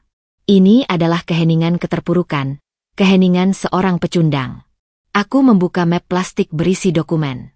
Fotokopi perjanjian pinjaman dengan tanda tanganku yang sekarang terlihat seperti tanda tangan orang bodoh. Beberapa catatan transaksi, print out email, dan rekaman suara di ponsel yang kusimpan dengan sembunyi-sembunyi. Inilah satu-satunya senjataku yang tersisa. Tapi untuk melawan siapa? Melawan Bu Wina yang licin dan punya kuasa hukum? Atau melawan sistem perbankan yang hanya mengenal namaku di atas kertas? Kepalaku pusing. Hutang 28 juta per bulan. Gajiku sebagai guru dan, bagi hasil, dari catering tak akan pernah cukup. Aku akan tenggelam. Dan Bu Wina tahu itu. Itu rencananya. Menghancurkanku perlahan dengan beban finansial, sampai aku menyerah total, atau sampai aku menghilang. Ponsel bergetar lagi. Kali ini telepon dari Bu Wina. Aku hampir tidak menjawab, tapi sesuatu dalam diriku, mungkin sisa-sisa kemarahan atau rasa penasaran, membuat jari menyentuh layar hijau. Erika, suaranya tenang, seolah tidak ada kejadian pengusiran tadi. Kamu di mana? Ada apa, Bu? Jawabku datar. Kamu ambil cek Ibu. Aku tertawa getir. Tidak. Saya tidak butuh uang Ibu. Sombong. Itu akan menyesatkanmu, Nak. Ada jeda. Ibu mau kasih penawaran terakhir. Kamu bisa kembali ke catering. Sebagai karyawan tetap, dengan gaji yang cukup untuk hidupmu sendiri. Tapi, kamu harus menarik semua tuduhan dan omongan tidak enak tentang Ibu ke Aldo. Kamu juga harus menandatangani surat pernyataan bahwa kamu memahami semua risiko bisnis dan tidak akan menuntut Ibu ke depan hukum. Dan hutangnya? Tanyaku, suara bergetar. Itu tanggung jawabmu. Tapi dengan gajimu, kamu bisa mencicil. Perlahan-lahan. Atau, suaranya rendah, kamu bisa terus membangkang, dikejar debt collector, hidup sengsara, dan Aldo akan melihat betapa keras kepalamu. Dia akan lelah sendiri, Erika. Dan pada akhirnya, kamu akan kehilangan segalanya. Ini bukan penawaran. Ini adalah perintah untuk menyerah total. Untuk berlutut, mengakui kekalahanku, dan menjadi budak bergajinya untuk selamanya. Saya perlu berpikir, bisikku, karena tidak ada lagi kekuatan untuk berdebat. Pikirkan baik-baik. Ibu tunggu sampai besok pagi. Telepon diputus. Aku berbaring di kasur yang keras, menatap langit-langit berjamur. Bayangan debt collector, telepon ancaman, blacklist bank, hidup dalam ketakutan. Semua itu nyata dan mendekat. Tapi bayangan untuk kembali, menunduk pada Bu Wina, bekerja di tempat yang dulu kubanggakan sebagai milikku, itu lebih menyiksa. Di luar, suara kota yang tak kenal lelah bergemuruh. Di dalam kamar losmen yang pengap ini, Erika yang dulu bersuara lantang di panggung wisuda, kini hanyalah seorang wanita yang hancur, terkepung, dan sendirian. Pengusiran itu bukan hanya fisik dari sebuah rumah. Itu adalah pengusiran dari harga diri, dari masa depan, dari segala ilusi tentang keadilan. Aku memejamkan mata, tetapi tidak bisa tidur. Gambar terakhir yang terpampang di pikiran adalah senyum tipis Bu Wina saat dia berkata, "Selamat datang di dunia nyata." Dan dunia nyata itu, ternyata, adalah losmen berjamur ini, hutang yang mencekik, dan kesepian yang tak bertepi. Inilah puing-puing kehidupanku. Dan aku harus memutuskan, apakah akan membangun kembali dari puing-puing itu, atau membiarkan diri terkubur di dalamnya. 3 hari berlalu di losmen, Rahayu. 3 hari yang terasa seperti 3 tahun dalam ruang waktu yang berbeda. Aku hidup dari nasi bungkus murah dan ketakutan. Setiap dering ponsel membuat jantungku berhenti. Apakah itu debt collector? Apakah Bu Wina? Atau mungkin Aldo? Aldo hanya mengirim 2 pesan singkat. "Ibu sudah pulang." Dan, "Kamu di mana?" Aku jemput. Aku tidak membalas. Apa yang hendak kukatakan? Bahwa aku bersembunyi di losmen kumuh? Rasa maluku padanya kini bercampur dengan kemarahan yang dalam. Dia membiarkanku pergi. Titik. Di pagi hari keempat, telepon yang kubenci akhirnya berdering. Bukan dari nomor tak dikenal, tapi dari nomor yang tersimpan. Bu Mirna, dosen pembimbing skripsiku dulu, perempuan tegas berusia 50-an dengan mata yang selalu jeli melihat potensi di balik keraguan mahasiswanya. "Erika." Suaranya hangat, langsung pada inti. Aku sudah dengar, melihat berita, dan mendapat kabar dari beberapa sumber. Air mataku langsung menggenang. Suara seseorang yang mengenaliku sebagai Erika si mahasiswi, bukan Erika si menantu bermasalah atau Erika si pengusaha gagal, adalah kenyamanan yang tak terduga. "Bagaimana kamu bisa?" Suaraku tercekat. "Gosip akademik punya jalurnya sendiri, Nak," dia menyelanya lembut. "Dan videomu itu, cukup membuatku mencari tahu. Sekarang, beritahu Bu Mirna. Di mana kamu sekarang? Dan jangan bohong." Dengan suara bergetar, aku menyebutkan nama losmen itu. Hanya nama, tanpa alamat detail. "Duduk di sana. Jangan pergi kemana-mana. Aku akan menjemputmu dalam 2 jam. Dan benar. Kurang dari 2 jam kemudian, sebuah Toyota Kijang biru tua, mobil legendaris Bu Mirna untuk penelitian lapangan, berhenti di depan losmen. Melihatnya melangkah keluar, mengenakan kemeja linen dan celana kargo, tas ransel besar di punggungnya. Rasanya seperti melihat malaikat penyelamat dalam bentuk yang paling nyata. Dia tidak banyak bicara. Hanya memelukku erat. Sebuah pelukan ibu yang kurasakan langsung menghancurkan tembok pertahananku. "Ayo, kita pergi dari sini," katanya. Dia membawaku ke sebuah apartemen studio kecil di daerah tengah kota. Sederhana, bersih, penuh dengan buku dan tanaman dalam pot. "Ini punya seorang teman yang sedang tugas belajar di luar negeri. Kamu bisa tinggal di sini. Gratis." Dia senang kalau tempatnya ada yang menempati. Kemudian, dia menyodorkan secangkir teh chamomile dan duduk di hadapanku. "Sekarang, ceritakan semuanya. Dari awal. Dan jangan tinggalkan detail, termasuk dokumen-dokumen yang kamu bawa." Dan untuk pertama kalinya sejak semua ini terjadi, aku bercerita. Tanpa disembunyikan, tanpa dibelokkan. Tentang jerat bisnis, tanda tangan naif, pengambil alihan, hutang, hingga pengusiran. Aku menunjukkan semua dokumen, memainkan rekaman percakapan dengan suara gemetar. Bu Mirna mendengarkan dengan tenang. Sesekali membuat catatan di buku kecilnya. Ekspresinya tidak berubah, hanya alisnya yang semakin berkerut saat bagian-bagian yang paling keji. Setelah aku selesai, dia menghela napas panjang. "Ini lebih buruk dari yang kuduga. Tapi, Erika, yang dia lakukan, ini bukan sekadar tidak etik. Ini bisa masuk ranah pidana. Penipuan, penggelapan, pemalsuan persetujuan. Tapi..." Dia menatapku dalam-dalam. "Perjuangan hukum akan panjang, melelahkan, dan mahal. Dan sementara itu, hutangmu akan terus membengkak dengan denda." Kepalaku menunduk. Itulah yang kutakuti. "Tapi, bukan berarti tidak ada jalan." Lanjutnya, suaranya kembali tegas.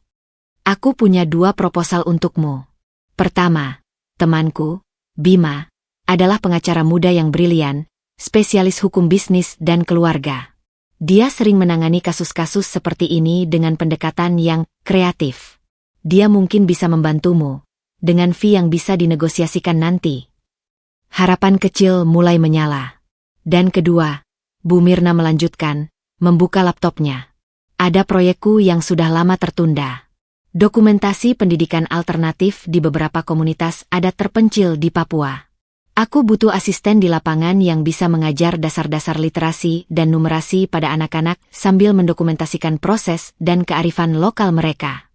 Durasi 6 bulan. Honor tidak besar, tapi cukup untuk hidup sederhana di sana.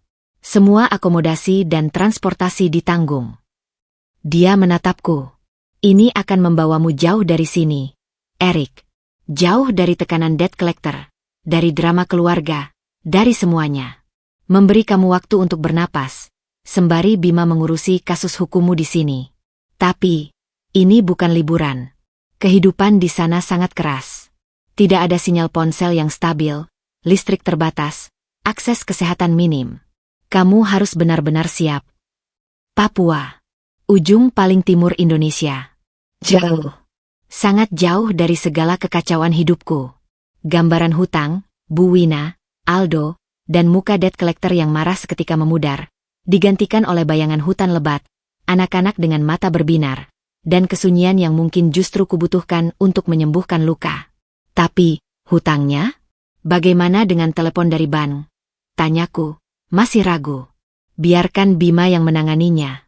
Dia bisa mengajukan penangguhan sementara atau merundingkan restrukturisasi dengan alasan yang tepat, sambil kita menyiapkan gugatan. Yang penting, kamu keluar dari radar mereka dulu. Kamu perlu menghilang untuk sementara waktu, Erika. Bukan karena lari dari tanggung jawab, tapi untuk mengumpulkan kekuatan dan bukti yang lebih solid. Hilang. Kata itu terdengar menggiurkan. Menjadi bukan siapa-siapa di tempat yang asing, di mana sejarah pahitku tidak dikenal. Kapan berangkatnya? Suaraku parau. Jika kamu setuju, minggu depan. Ada penerbangan ke Jayapura, lalu perjalanan darat dan perahu menuju lokasi. Bu Mirna menutup laptopnya. Pikirkan baik-baik. Tapi jangan terlalu lama. Kamu butuh udara baru, nak. Udara yang belum terkontaminasi oleh semua kepalsuan dan pengkhianatan ini. Malam itu, di apartemen kecil yang aman dan tenang, aku berbaring memandang langit-langit. Pikiranku menerawang. Di satu sisi, ketakutan akan ketidakpastian di tanah asing. Di sisi lain, kengerian yang pasti akan menemuiku di sini. Kehancuran finansial, tekanan mental, dan kemungkinan besar, perceraian yang buruk. Aku membuka ponsel, melihat galeri. Ada foto Aldo dan aku tertawa di pantai, tahun pertama pernikahan. Ada foto anak-anak didikku yang mengirimiku pesan ucapan selamat wisuda. Ada foto diriku di dapur catering, dengan wajah penuh harap sebelum segalanya runtuh. Dan kemudian, aku melihat screenshot satu-satunya pesan terakhir dari Bu Wina. Pikirkan baik-baik. Ibu tunggu sampai besok pagi. Pesan itu sudah berusia 3 hari. Aku tidak pernah membalas. Dan kini, aku punya pilihan untuk tidak pernah membalasnya lagi. Titik nadir. Losmen berjamur adalah dasarnya. Tapi dari dasar yang gelap dan bau apak itu, Bu Mirna datang dan memberiku tangga. Bukan tangga untuk kembali ke atas, ke kehidupan lama yang sudah runtuh. Tapi tangga untuk keluar dari lubang itu sama sekali, menuju permukaan yang berbeda. Dengan tangan masih gemetar, aku membalas pesan Bu Mirna. Saya mau, Bu. Tolong beritahu Bima dan siapkan semua yang diperlukan. Saya akan berangkat. Keputusan itu terasa seperti menarik napas pertama setelah sekian lama tercebur dan hampir tenggelam. Aku akan pergi. Menjauh. Bukan sebagai pelarian, tapi sebagai taktik bertahan hidup. Untuk sembuh. Untuk mengumpulkan serpihan diriku yang berserakan. Dan siapa tahu, di tengah hutan belantara Papua yang jauh, aku mungkin bisa menemukan kembali suaraku yang sesungguhnya. Bukan yang berteriak di panggung atau yang tercekik dalam kesepian, tetapi suara yang tenang, kuat, dan hanya milikku sendiri. Ini adalah perlindungan. Sebuah tempat persinggahan untuk orang yang terluka. Dan dari sanalah, pelan-pelan, Erika harus belajar berdiri lagi. Pesawat meninggalkan Jakarta dengan membawa serta segala bisingnya. Dering telepon ancaman yang masih membayangi, bisikan malu, gambaran wajah Aldo yang terluka, dan senyum Bu Wina yang penuh kemenangan. Semakin tinggi pesawat naik, semakin ringan bebannya, seolah-olah semua itu ditinggalkan di landasan. Tapi aku tahu, mereka hanya tertidur untuk sementara di suatu sudut pikiranku. Jayapura menyambut dengan udara lembab yang berbeda, beraroma tanah, laut, dan sesuatu yang liar. Dari sini, perjalanan dilanjutkan dengan mobil double cabin selama 8 jam, menyusuri jalan berliku dengan tebing di satu sisi dan jurang di sisi lain, lalu berpindah ke perahu motor panjang menyusuri sungai besar yang airnya berwarna coklat susu. Terakhir, sebuah trekking selama 3 jam melintasi hutan hujan tropis yang begitu lebat, hingga cahaya matahari hanya tembus sebagai titik-titik emas di antara kanopi. Kampung Yobe bukanlah sebuah tempat di peta. Itu adalah sekumpulan honai-honai, rumah tradisional, yang berdiri di tepi clearing kecil, dikelilingi oleh hijau zamrud yang tak berujung. Tidak ada listrik, kecuali dari satu panel surya kecil untuk power radio komunikasi. Tidak ada sinyal ponsel. Air dari sungai kecil yang jernih. Dan yang paling mencolok, kesunyian. Bukan kesunyian kosong, tapi kesunyian yang hidup, diisi oleh kicau burung-burung eksotis, desir daun, dan gemericik air.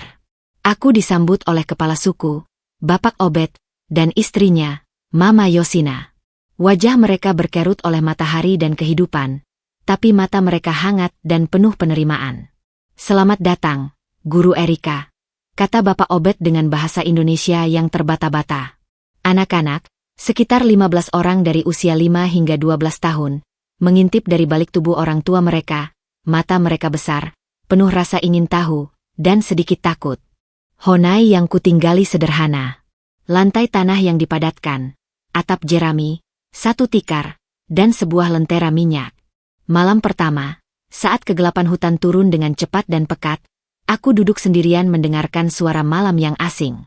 Ketakutan akan hutang dan pengusiran tiba-tiba terasa sangat jauh, hampir tidak nyata. Yang nyata adalah dinginnya lantai tanah, nyanyian jangkrik yang riuh, dan rasa keterasingan yang sangat mendalam. Aku menangis. Tangisan yang dalam dan sunyi, untuk segala yang telah hilang. Keesokan harinya, sekolah, dimulai di bawah sebuah pondok terbuka beratap daun. Tidak ada papan tulis, hanya sebatang kayu arang dan batu datar. Anak-anak diajar membaca dan berhitung dasar. Awalnya sulit.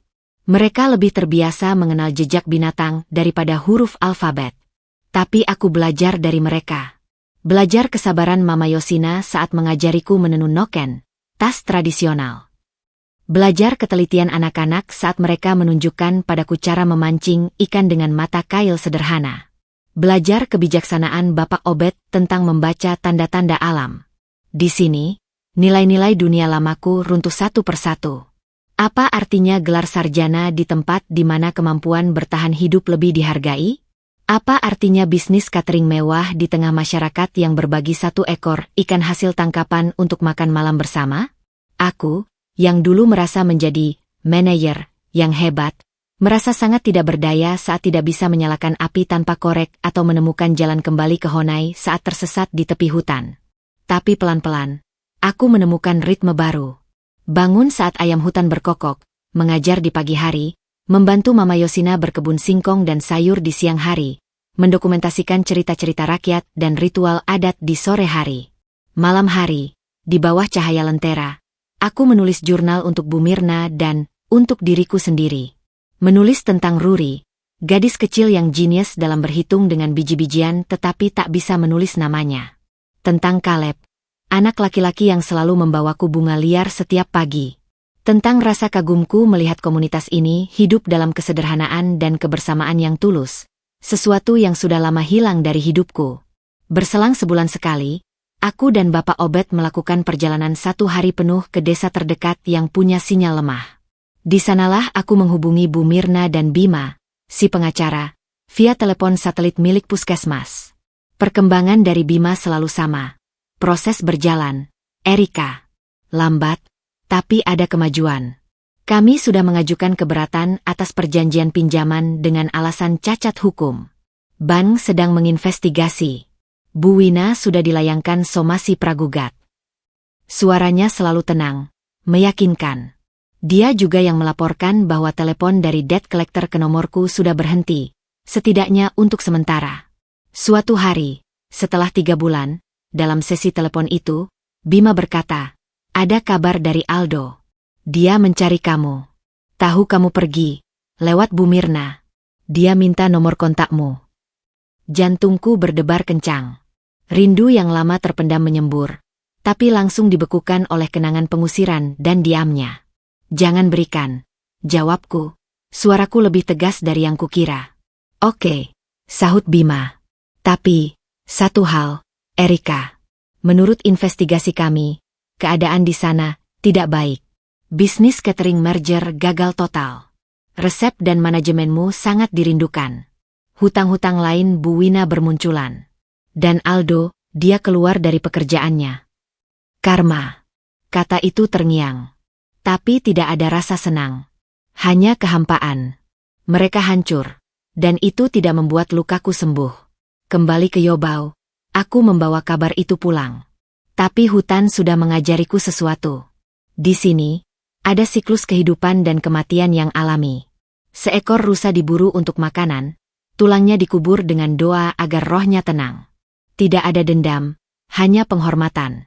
Aku mulai memahami, kegagalan Bu Wina dan penderitaan Aldo adalah konsekuensi dari pilihan mereka sendiri. Seperti halnya kejatuhanku adalah konsekuensi dari kenaifanku. Itu bukan milikku lagi untuk diratapi atau disyukuri. Fokusku beralih sepenuhnya pada anak-anak. Bersama Mama Yosina, kami membuat perpustakaan mini dari buku-buku sumbangan Bu Mirna. Aku mengajar mereka menyanyi lagu anak-anak sambil menari tarian tradisional mereka. Mereka mengajariku mengenal setiap tanaman obat di hutan. Dalam pertukaran sederhana ini, kepingan diriku yang tercecer, rasa percaya diri, kemampuan berkontribusi, rasa dicintai tanpa syarat, pelan-pelan terkumpul kembali. Suatu malam, saat aku duduk di depan Honai memandang bintang-bintang di langit Papua yang tak terhalang polusi cahaya, Ruri datang dan duduk di sampingku. Dia memasukkan sesuatu ke tanganku, sebuah noken kecil yang ditenunnya sendiri, dengan pola rumit dan indah. "Untuk guru," katanya polos. "Biar guru nggak lupa Ruri kalau pulang." Aku memeluknya erat, menahan tangis. Di sini, di ujung dunia, seorang anak kecil memberiku hadiah yang lebih berharga dari apapun. Pengingat bahwa aku berarti, bahwa kehadiranku meninggalkan jejak. 6 bulan di Yobao bukanlah pelarian. Itu adalah rehabilitasi. Hutan menjadi terapis terkejam dan terlembut. Ia merontokkan semua lapisan identitas palsuku, si istri, si menantu, si korban, bahkan si pengusaha, hingga menyisakan inti paling dasar. Erika, seorang manusia yang bisa mencintai, belajar, dan berbagi. Ketika saatnya hampir tiba untuk kembali, aku melihat ke cermin air sungai. Wajah yang kulihat lebih gelap, lebih kurus, dengan garis halus di sudut mata. Tapi mata itu sendiri, yang dulu dipenuhi kecemasan dan kepahitan, sekarang terlihat lebih jernih. Tenang. Ada ketegasan baru di dalamnya, ketegasan yang bukan berasal dari amarah, tetapi dari pemahaman. Aku telah mengumpulkan kepingan diriku di tengah hutan. Dan kepingan-kepingan itu, yang tersusun kembali oleh kesabaran Mama Yosina, tawa anak-anak Yobao, dan kedalaman hutan, membentuk sebuah mozaik yang lebih kuat dan lebih utuh daripada sebelumnya. Aku belum menang perang. Tapi untuk pertama kalinya sejak panggung wisuda itu, aku merasa benar-benar memiliki tentara di dalam diriku sendiri. Dan tentara itu siap untuk bertempur di medan yang berbeda, dengan senjata yang sama sekali baru, ketenangan dan keyakinan yang telah kubeli dengan harga 6 bulan keheningan. Dari ketinggian Jayapura yang masih menyimpan kelembapan hutan di kulit, perjalanan kembali ke Jakarta terasa seperti menyelam ke dalam lautan bising yang gelap. Pesawat menderu, tetapi kali ini, ketenangan yang kubawa dari Yobao tidak goyah begitu saja. Ia seperti batu karang yang kokoh di dalam dada, meski ombak kenangan dan kekhawatiran mulai menghantam. Pertemuan dengan Bima di kantornya yang minimalis di kawasan Mega Kuningan adalah transisi yang tajam. Dia pria muda, mungkin baru pertengahan 30-an, dengan kacamata frameles dan gerakan yang efisien. Tapi matanya tajam, dan jabat tangan tegas. Selamat datang kembali, Erika, sambutnya, menyodorkan segelas air. Kamu terlihat berbeda. Survival mode, Pak Bima, jawabku ringan, duduk di hadapannya. Baiklah, mari kita bahas survival mode di sini. Dia membuka laptop dan beberapa map berkode warna. Selama 6 bulan kamu menghilang, banyak hal terjadi. Saya akan rangkum. Paparan Bima dingin, faktual, namun gambarnya jelas seperti film tragedi yang sedang mencapai klimaksnya. Pertama, tentang PT Wina Sejahtera Abadi dan Catering Sehat Erika. Merger dengan vendor lain untuk menangani kontrak PT Bumi Sentosa berakhir bencana. Tanpa resep dan sistem produksiku yang rapi, kualitas makanan turun drastis. Keluhan berdatangan, makanan hambar, pengantaran telat, kebersihan dipertanyakan. Dalam 3 bulan, kontrak dibatalkan. Lebih buruk lagi, ternyata Bu Wina menggunakan uang muka dari klien besar itu untuk menutupi lubang keuangan lain miliknya, alih-alih mengembangkan operasional. Saat kontrak batal, dia wajib mengembalikan uang muka yang sudah habis. PT Bumi Sentosa tidak main-main. Mereka melayangkan gugatan. Kedua, hutang pinjaman 1 miliar atas namaku hanyalah puncak gunung es. Investigasi Bima menemukan Bu Wina punya setidaknya 4 pinjaman lain dari bank dan leasing. Semuanya dengan agunan aset-aset yang sama, yang nilainya sudah jebol. Bank-bank itu sekarang saling berebut. Karena pinjaman kita, pinjamanku, adalah yang terakhir disetujui, posisinya paling lemah. Namun tetap aktif menagih karena ada tanda tangan hidupku yang bisa dikejar. Ketiga, Aldo Bima mengeluarkan foto dari map. Foto itu diambil diam-diam oleh investigator. Aldo duduk di sebuah warung kopi, wajahnya tirus, mata cekung, dengan secangkir kopi di tangannya yang tampak gemetar. Dia keluar dari pekerjaannya di perusahaan multinasional karena performa menurun drastis, sering absen, tidak fokus. Konflik dengan ibunya memuncak setelah kegagalan merger. Menurut sumber, kemungkinan seorang kerabat yang simpati padaku, mereka bertengkar hebat. Aldo menuduh ibunya menghancurkan hidupnya dan istrinya. Bu Wina membalas dengan menyalahkan Aldo karena membawaku, si pembawa sial, ke dalam keluarga. Aldo dikabarkan sekarang hidup berpindah-pindah, kadang tinggal di rumah ibunya yang penuh tekanan, kadang numpang di teman. Keempat, Bu Wina sendiri, sosok yang dulu selalu tertata rapi dan penuh wibawa itu runtuh dari dalam. Aset-asetnya disita satu persatu. Rumah megah di Bogor yang jadi agunan utama kini dalam proses lelang oleh bank. Mobil-mobil mewah sudah lenyap. Namanya masuk dalam daftar hitam kredit macet, Slik OJK. Yang paling menghancurkan adalah reputasinya di lingkaran sosialnya yang dulu dia pimpin. Dia menjadi bahan gunjingan. Mertua bersujud, yang dulu jadi korban kini dilihat sebagai penipu yang mendapat karma. Dia dikucilkan. Dia mencoba menghubungimu, kata Bima, menutup laptop. Lewat banyak jalur.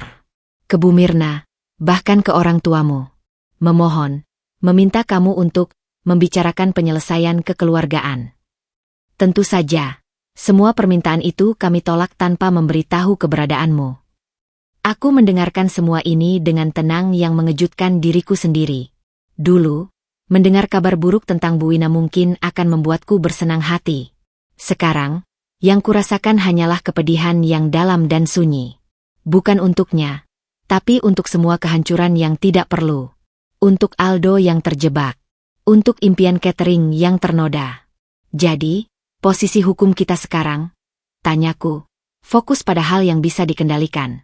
Kuat, jawab Bima percaya diri. Dengan bukti-bukti yang kita kumpulkan, rekaman, email, dokumen sebelum dan sesudah penandatanganan, serta testimoni dari mantan karyawan yang kamu rekrut dulu, kita bisa membuktikan adanya fraud dan undue influence. Kita sudah menyiapkan 3 gugatan. Pertama, pembatalan perjanjian pinjaman karena penipuan. Kedua, gugatan perdata terhadap Bu Wina atas perbuatan melawan hukum yang merugikanmu secara material dan imaterial. Ketiga, dia menatapku, gugatan cerai terhadap Aldo dengan tuntutan nafkah iddah dan kompensasi, dengan Bu Wina sebagai pihak turut tergugat karena campur tangan yang merusak rumah tangga. Kata, cerai, menggema di ruangan ber-AC itu. Dingin. Final. Apakah Apakah harus sampai ke sana? Suaraku pelan. Itu pilihanmu, Erika. Tapi secara strategi, itu menguntungkan. Itu menunjukkan pada pengadilan betapa seriusnya dampak dari tindakan mereka. Juga melindungi hartamu di masa depan dari keterkaitan dengan Aldo. Dan, yang terpenting, itu memberimu klosure hukum dan finansial. Aku mengangguk perlahan. Klosur. Kata yang selama ini kucari. Bukan balas dendam, tetapi penyelesaian. Pemutusan. Dan bagaimana dengan hutang bank saat ini? Kita ajukan permohonan injunction ke pengadilan, meminta penangguhan sementara pembayaran sampai gugatan kita selesai, dengan alasan kuat bahwa hutang itu adalah produk kejahatan. Peluang dikabulkan tinggi. Baik. Semua terdengar logis. Tapi ada satu hal yang mengganjal. Aldo. Ucapku. Dia, dalam foto itu. Bima menarik napas. Dia korban juga, dalam banyak hal. Korban manipulasi ibunya. Tapi Erika, dia juga orang dewasa yang membuat pilihan. Dia membiarkanmu diusir. Diamnya adalah persetujuan. Dalam hukum dan dalam kehidupan, diam seperti itu punya konsekuensi. Aku tahu dia benar. Tapi hati yang telah belajar memaafkan di hutan masih terasa sakit membayangkan penderitaannya. Apakah saya bisa bertemu dengannya? Sebelum semua proses hukum berjalan. Bima mengerutkan kening. Saya tidak menyarankannya. Risiko manipulasi emosi tinggi. Tapi, dia menunduk, mengakui, ini hidupmu. Jika kamu merasa perlu, lakukan dengan pengaturan yang aman. Dan rekam setiap percakapan. Aku menyetujui semuanya. Rencana Bima jelas. Dalam 2 minggu, semua dokumen gugatan akan diajukan. Aku akan tinggal sementara di apartemen teman Bu Mirna, jauh dari lokasi yang mungkin diketahui Bu Wina atau Aldo. Meninggalkan kantor Bima, Jakarta terasa seperti panggung sandiwara besar yang baru saja mengalami keruntuhan panggung. Semua aktor utama terluka. Bu Wina, sang sutradara licik, terkubur di reruntuhan set yang dia bangun sendiri. Aldo, pemeran utama yang bimbang, terlempar ke tepi panggung, terlantar. Dan aku, yang dulu dipaksa menjadi pemeran pembantu, kini turun dari panggung itu sama sekali. Keruntuhan sandiwara itu tidak memberiku kebahagiaan. Hanya memberikan sebuah ruang kosong. Ruang yang kini harus kusiaki dengan kehidupan yang benar-benar baru. Dan langkah pertama untuk mengisi ruang itu adalah dengan memutuskan, sekali dan untuk selamanya, ikatan yang membelenggu. Ikatan dengan seorang suami yang tidak bisa menjadi pelindung. Ikatan dengan seorang mertua yang jiwanya dipenuhi racun. Dan ikatan dengan masa lalu yang penuh dengan bayang-bayang, pembantu. Aku berdiri di tengah keramaian kota, namun merasa sepi dengan cara yang damai. Badai telah berlalu, meninggalkan kehancuran. Sekarang, waktunya membangun. Bukan dari puing-puing yang sama, tapi dari fondasi baru yang kudapatkan di tengah hutan. Fondasi tentang siapa Erika sebenarnya, tanpa embel-embel, istri dari, atau menantu dari. Runtuhnya sandiwara Bu Wina adalah akhir dari sebuah bab. Dan bab selanjutnya, akan kumulai dengan kata pengantar yang ditulis oleh tanganku sendiri. Apartemen teman Bu Mirna terasa seperti sebuah bunker yang nyaman dan netral. Dinding putih, perabotan minimalis, tanpa jejak emosi atau kenangan. Tempat yang sempurna untuk memulihkan diri dan menyusun strategi. Di sini, aku bukan lagi Erika si korban atau Erika si pengusaha, melainkan Erika si klien Bima, yang setiap pagi menyusun dokumen, membaca draft gugatan, dan mempersiapkan mental untuk pertempuran di pengadilan. Bima adalah arsitek yang cermat. Dia tidak hanya menyiapkan gugatan, tetapi juga sebuah narative, sebuah cerita hukum yang kuat dan tak terbantahkan. Melalui investigasinya yang detail, dia menemukan bukti baru. Notaris yang mengesahkan perjanjian pinjamanku ternyata adalah sepupu jauh Bu Wina. Itu adalah konflik kepentingan yang fatal. Dia juga menemukan transaksi dari rekening Bu Wina ke rekening manajer bank yang mengurus pinjamanku, beberapa hari sebelum aku menandatangani dokumen. Suap. Semua ini menguatkan posisi kami bahwa aku adalah korban dari sebuah konspirasi yang direncanakan. Kita tidak hanya akan membatalkan hutangmu, Erika, kata Bima suatu sore, matanya berbinar di balik kacamatanya. Kita akan menuntut ganti rugi yang membuatnya berpikir 1000 kali untuk mempermainkan orang lain lagi. Tapi sebelum dokumen diajukan, ada satu hal yang harus kutuntaskan, pertemuan dengan Aldo. Aku tahu itu berisiko. Bima sangat tidak merekomendasikannya. Tapi sesuatu dalam diriku, mungkin sisa cinta atau hanya keinginan untuk klosure yang utuh, mendesakku untuk melakukannya. Aku perlu melihat matanya, mendengar suaranya, dan memastikan bahwa keputusan yang akan kuambil adalah yang terbaik.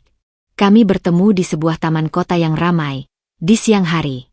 Lokasi publik, aman. Aku datang lebih awal, duduk di sebuah bangku dekat air mancur. Ketika Aldo muncul dari kejauhan, jantungku berhenti sebentar.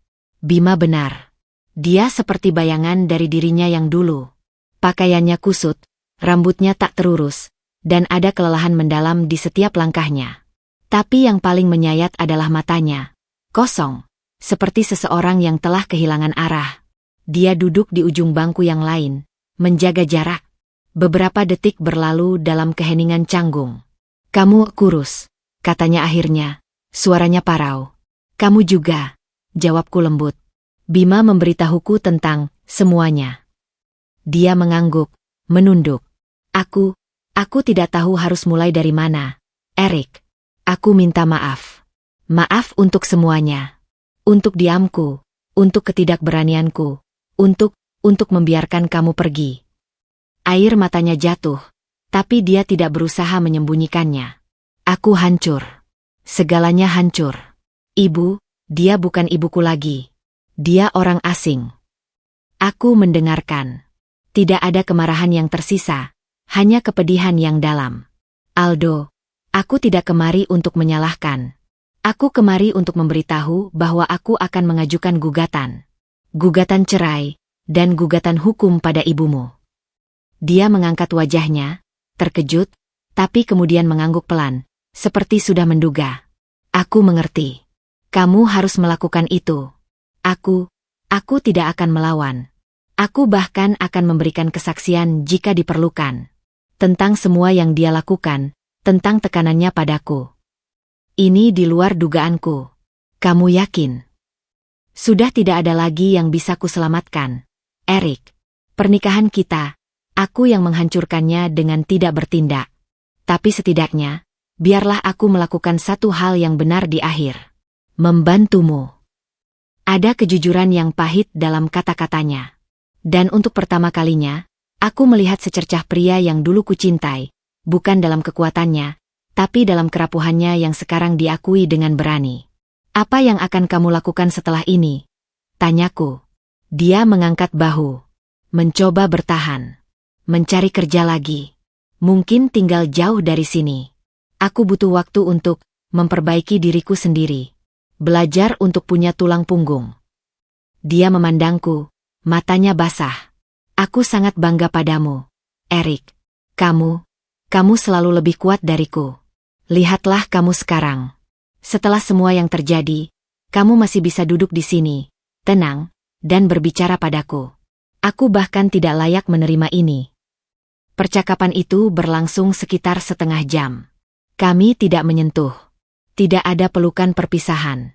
Hanya dua orang yang saling mengakui kehancuran masing-masing, dan memutuskan untuk berjalan di jalan yang terpisah untuk membangun kembali diri mereka. Meninggalkan taman itu, hatiku terasa lebih ringan sekaligus lebih berat. Ringan karena akhirnya semua terungkap, tanpa kemarahan, hanya penerimaan. Berat karena ini benar-benar akhir. Tidak akan ada rekonsiliasi. Cinta yang dulu ada telah terkikis oleh pengkhianatan dan kelalaian, meninggalkan fondasi yang terlalu rapuh untuk dibangun ulang. Keesokan harinya, semua dokumen diajukan ke pengadilan negeri. Prosesnya cepat karena Bima telah menyiapkan segalanya dengan sempurna. Gugatan itu menjadi buah bibir. Media yang dulu memuja, mertua bersujud, kini meliput dengan angle baru. Korban pembelajaran hukum yang keras, dan balas dendam yang elegan melalui jalur hukum. Bu Wina, melalui pengacaranya, mencoba membalas. Dia mengajukan gugatan balik, menuduhku ingkar janji dan menyebabkan kerugian pada bisnisnya. Tapi argumennya lemah, penuh dengan emosi dan tanpa bukti pendukung yang solid. Dia juga mencoba menghubungiku langsung, mengirim pesan-pesan panjang yang penuh ratapan dan ancaman terselubung. Aku tidak membalas satupun. Aku serahkan semuanya pada Bima. Senjataku bukan lagi kata-kata yang emosional di panggung, melainkan dokumen-dokumen yang rapi, pasal-pasal hukum, dan ketenangan yang tak tergoyahkan. Di tengah proses hukum yang berjalan, aku juga mulai membangun sesuatu untuk diriku sendiri. Aku menyewa sebuah dapur kecil di kawasan yang ramai dengan kantor. Bukan untuk catering besar, tapi untuk sesuatu yang lebih personal. Dapur Erika, kue dan makanan sehat homemade. Aku memulai dari media sosial, berbagi cerita singkat tentang perjalananku tanpa menjual korban. Aku hanya memposting foto-foto kue brownies ubi ungu, nastar gulung daun pandan, dan lunchbox sehat dengan resep yang kukuasai sepenuhnya. Pelanggan pertamaku adalah teman-teman Bu Mirna dan para dosen. Lalu, mulailah pesanan berdatangan dari ibu-ibu kantor yang mencari camilan sehat, dan anak-anak kos yang rindu masakan rumah. Ini berbeda. Sangat berbeda dengan catering sehat Erika, yang dulu. Di sini, aku sendirian. Aku yang belanja, aku yang masak, aku yang kemas, aku yang kirim. Setiap pesanan yang masuk, setiap ucapan terima kasih dari pelanggan, terasa seperti batu bata yang memperkuat fondasi diriku yang baru. Ini usahaku. Sungguhan. Kepulanganku dari hutan bukanlah kepulangan sebagai seorang yang kalah. Aku pulang dengan senjata baru, ketenangan, fokus, dan kemandirian. Aku tidak lagi mencari pengakuan dari mertua atau bahkan dari suami. Aku hanya butuh pengakuan dari diriku sendiri, bahwa aku bisa jatuh, bangun, dan menciptakan sesuatu yang baik dari puing-puing. Dan saat sidang pertama mendekat, aku berdiri di depan cermin di dapur kecilku, mengenakan blazer sederhana yang kubeli dengan uang hasil jualan kue pertamaku. Wajah di cermin itu sudah tidak asing lagi. Itu adalah wajah Erika.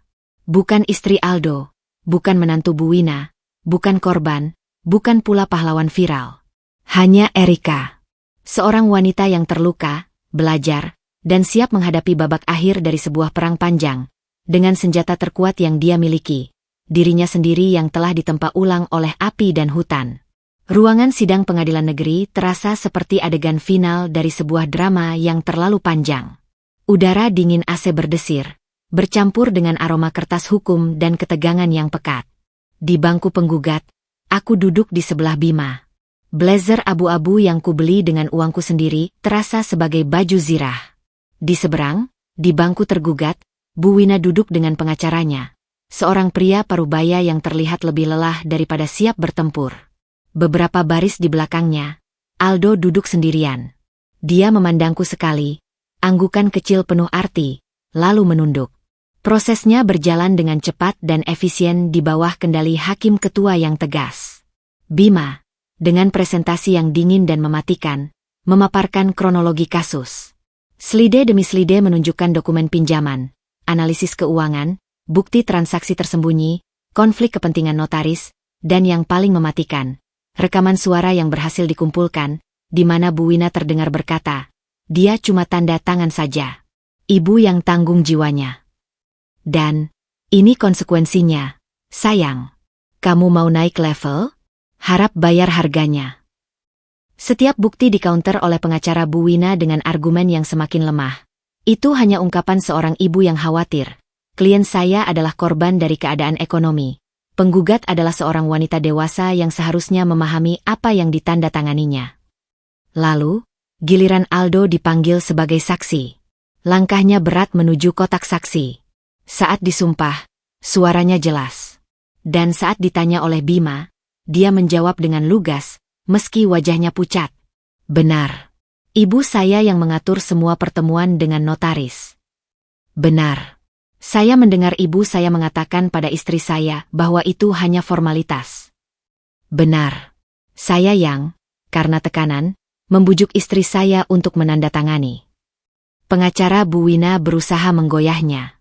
"Apakah Anda tidak membenci ibu Anda sendiri karena telah merusak pernikahan Anda?" Aldo terdiam sejenak, lalu memandang langsung ke ibunya. "Saya sedih.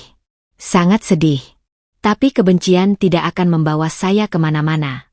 Saya di sini hanya untuk mengatakan yang sebenarnya.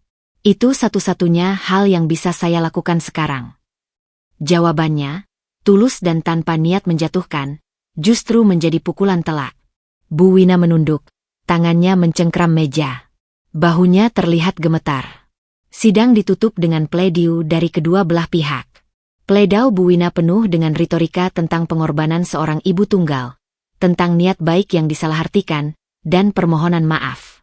Tapi kata-katanya sudah kehilangan daya. Mereka hanyalah suara di ruangan yang telah dipenuhi oleh fakta-fakta keras.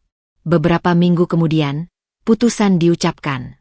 Mengabulkan gugatan penggugat seluruhnya. Kata-kata hakim bergema. Hutang 1 miliar dinyatakan batal demi hukum. TC. Wina Sejahtera Abadi dihukum membayar ganti rugi material dan imaterial yang jumlahnya cukup besar, serta mengembalikan semua hak atas merek catering sehat Erika, walau secara bisnis sudah tidak relevan. Gugatan cerai terhadap Aldo juga dikabulkan, dengan ketentuan Aldo membayar nafkah iddah dan kompensasi, yang sebagian dananya akan diambil dari harta Gonogini yang sedikit tersisa. Hakim juga secara tegas menyatakan Bu Wina telah melakukan perbuatan melawan hukum dengan itikat buruk. Tidak ada teriakan kemenangan. Tidak ada air mata kegembiraan. Hanya rasa lepas yang sangat dalam, seperti tali yang selama ini mencekik leherku tiba-tiba putus. Di lobi pengadilan yang sunyi setelah sidang usai, Bu Wina menghampiriku. Dia terlihat 10 tahun lebih tua. Gaunnya yang masih elegan tampak menggantung di tubuhnya yang mengurus. Erika, suaranya serak, hampir tak terdengar. Apa yang kau inginkan lagi? Hartaku habis untuk denda. Reputasiku hancur. Anakku, kehilangan segalanya. Puaskah? Aku memandangnya, wanita yang dulu begitu kuat dan menakutkan, kini hanyalah bayangan yang pahit. Tidak ada lagi kemarahan di hatiku. Hanya kehampaan yang luas. Saya tidak pernah menginginkan ini, Ibu, kataku, suaraku tenang dan jernih. Saya hanya ingin dihargai. Hanya ingin usaha saya diakui. Karma bukan buatanku. Ini konsekuensi dari pilihan Ibu sendiri. Dia terdiam, matanya berbinar oleh air mata yang tidak jatuh. Barangkali, untuk pertama kalinya, dia benar-benar mendengar.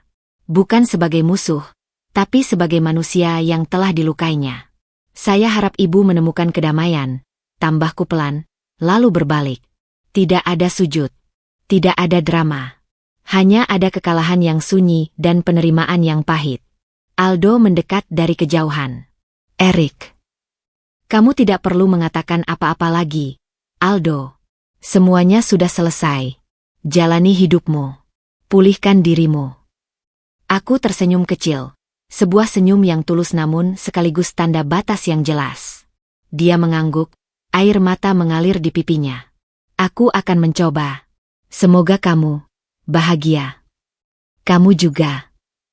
Aku berjalan meninggalkan gedung pengadilan, menuju mobil Bima yang menunggu. Langkahku mantap. Di belakangku, tertinggal 2 orang yang pernah menjadi pusat dari segala penderitaan dan cintaku. Mereka akan menghadapi konsekuensi mereka sendiri, dan aku tidak lagi menjadi bagian dari cerita mereka. 3 tahun kemudian, langit pagi cerah di atas, dapur Erika, yang sudah berpindah ke lokasi yang lebih besar. Sebuah ruko kecil di kawasan yang ramai. Sekarang ada 3 karyawan tetap yang membantuku. Selain kue dan makanan sehat, kami juga menerima pesanan meal prep untuk keluarga sibuk. Bisnis ini tidak pernah menjadi besar seperti catering dulu, tapi ia tumbuh organik, sehat, dan paling penting, sepenuhnya milikku. Seorang kurir mengantarkan karangan bunga. Kartunya bertuliskan, "Selamat ulang tahun usaha, Bima." Senyumku mengembang. Bima bukan lagi pengacaraku. Dia telah menjadi teman. Lebih dari teman, mungkin. Seseorang yang melihatku bukan sebagai klien yang terluka, tapi sebagai wanita yang telah bangkit. Kami mengambil langkah pelan, menikmati percakapan di antara kesibukan kami masing-masing. Ponselku berdering. Sebuah pesan dari Mama Yosina Diobai, melalui nomor Bapak Obet. Sebuah foto Ruri, kini remaja, memegang buku pelajaran dengan bangga. Captionnya, "Ruri mau jadi guru kayak guru Erika." Air mata kebahagiaan menggenang di mataku. Itulah warisan sejati yang kutinggalkan. Aku berdiri di depan jendela dapur, memandang lalu lintas yang mulai ramai.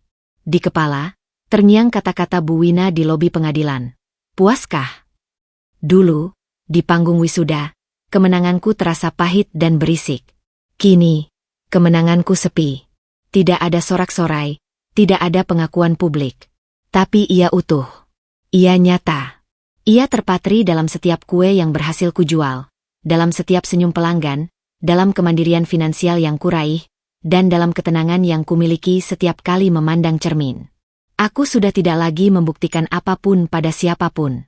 Aku hanya menjalani hidup yang kuinginkan, dengan syarat-syaratku sendiri. Kemenangan sejati ternyata bukan tentang membuat musuh bersujud. Bukan tentang membungkam mereka dengan teriakan.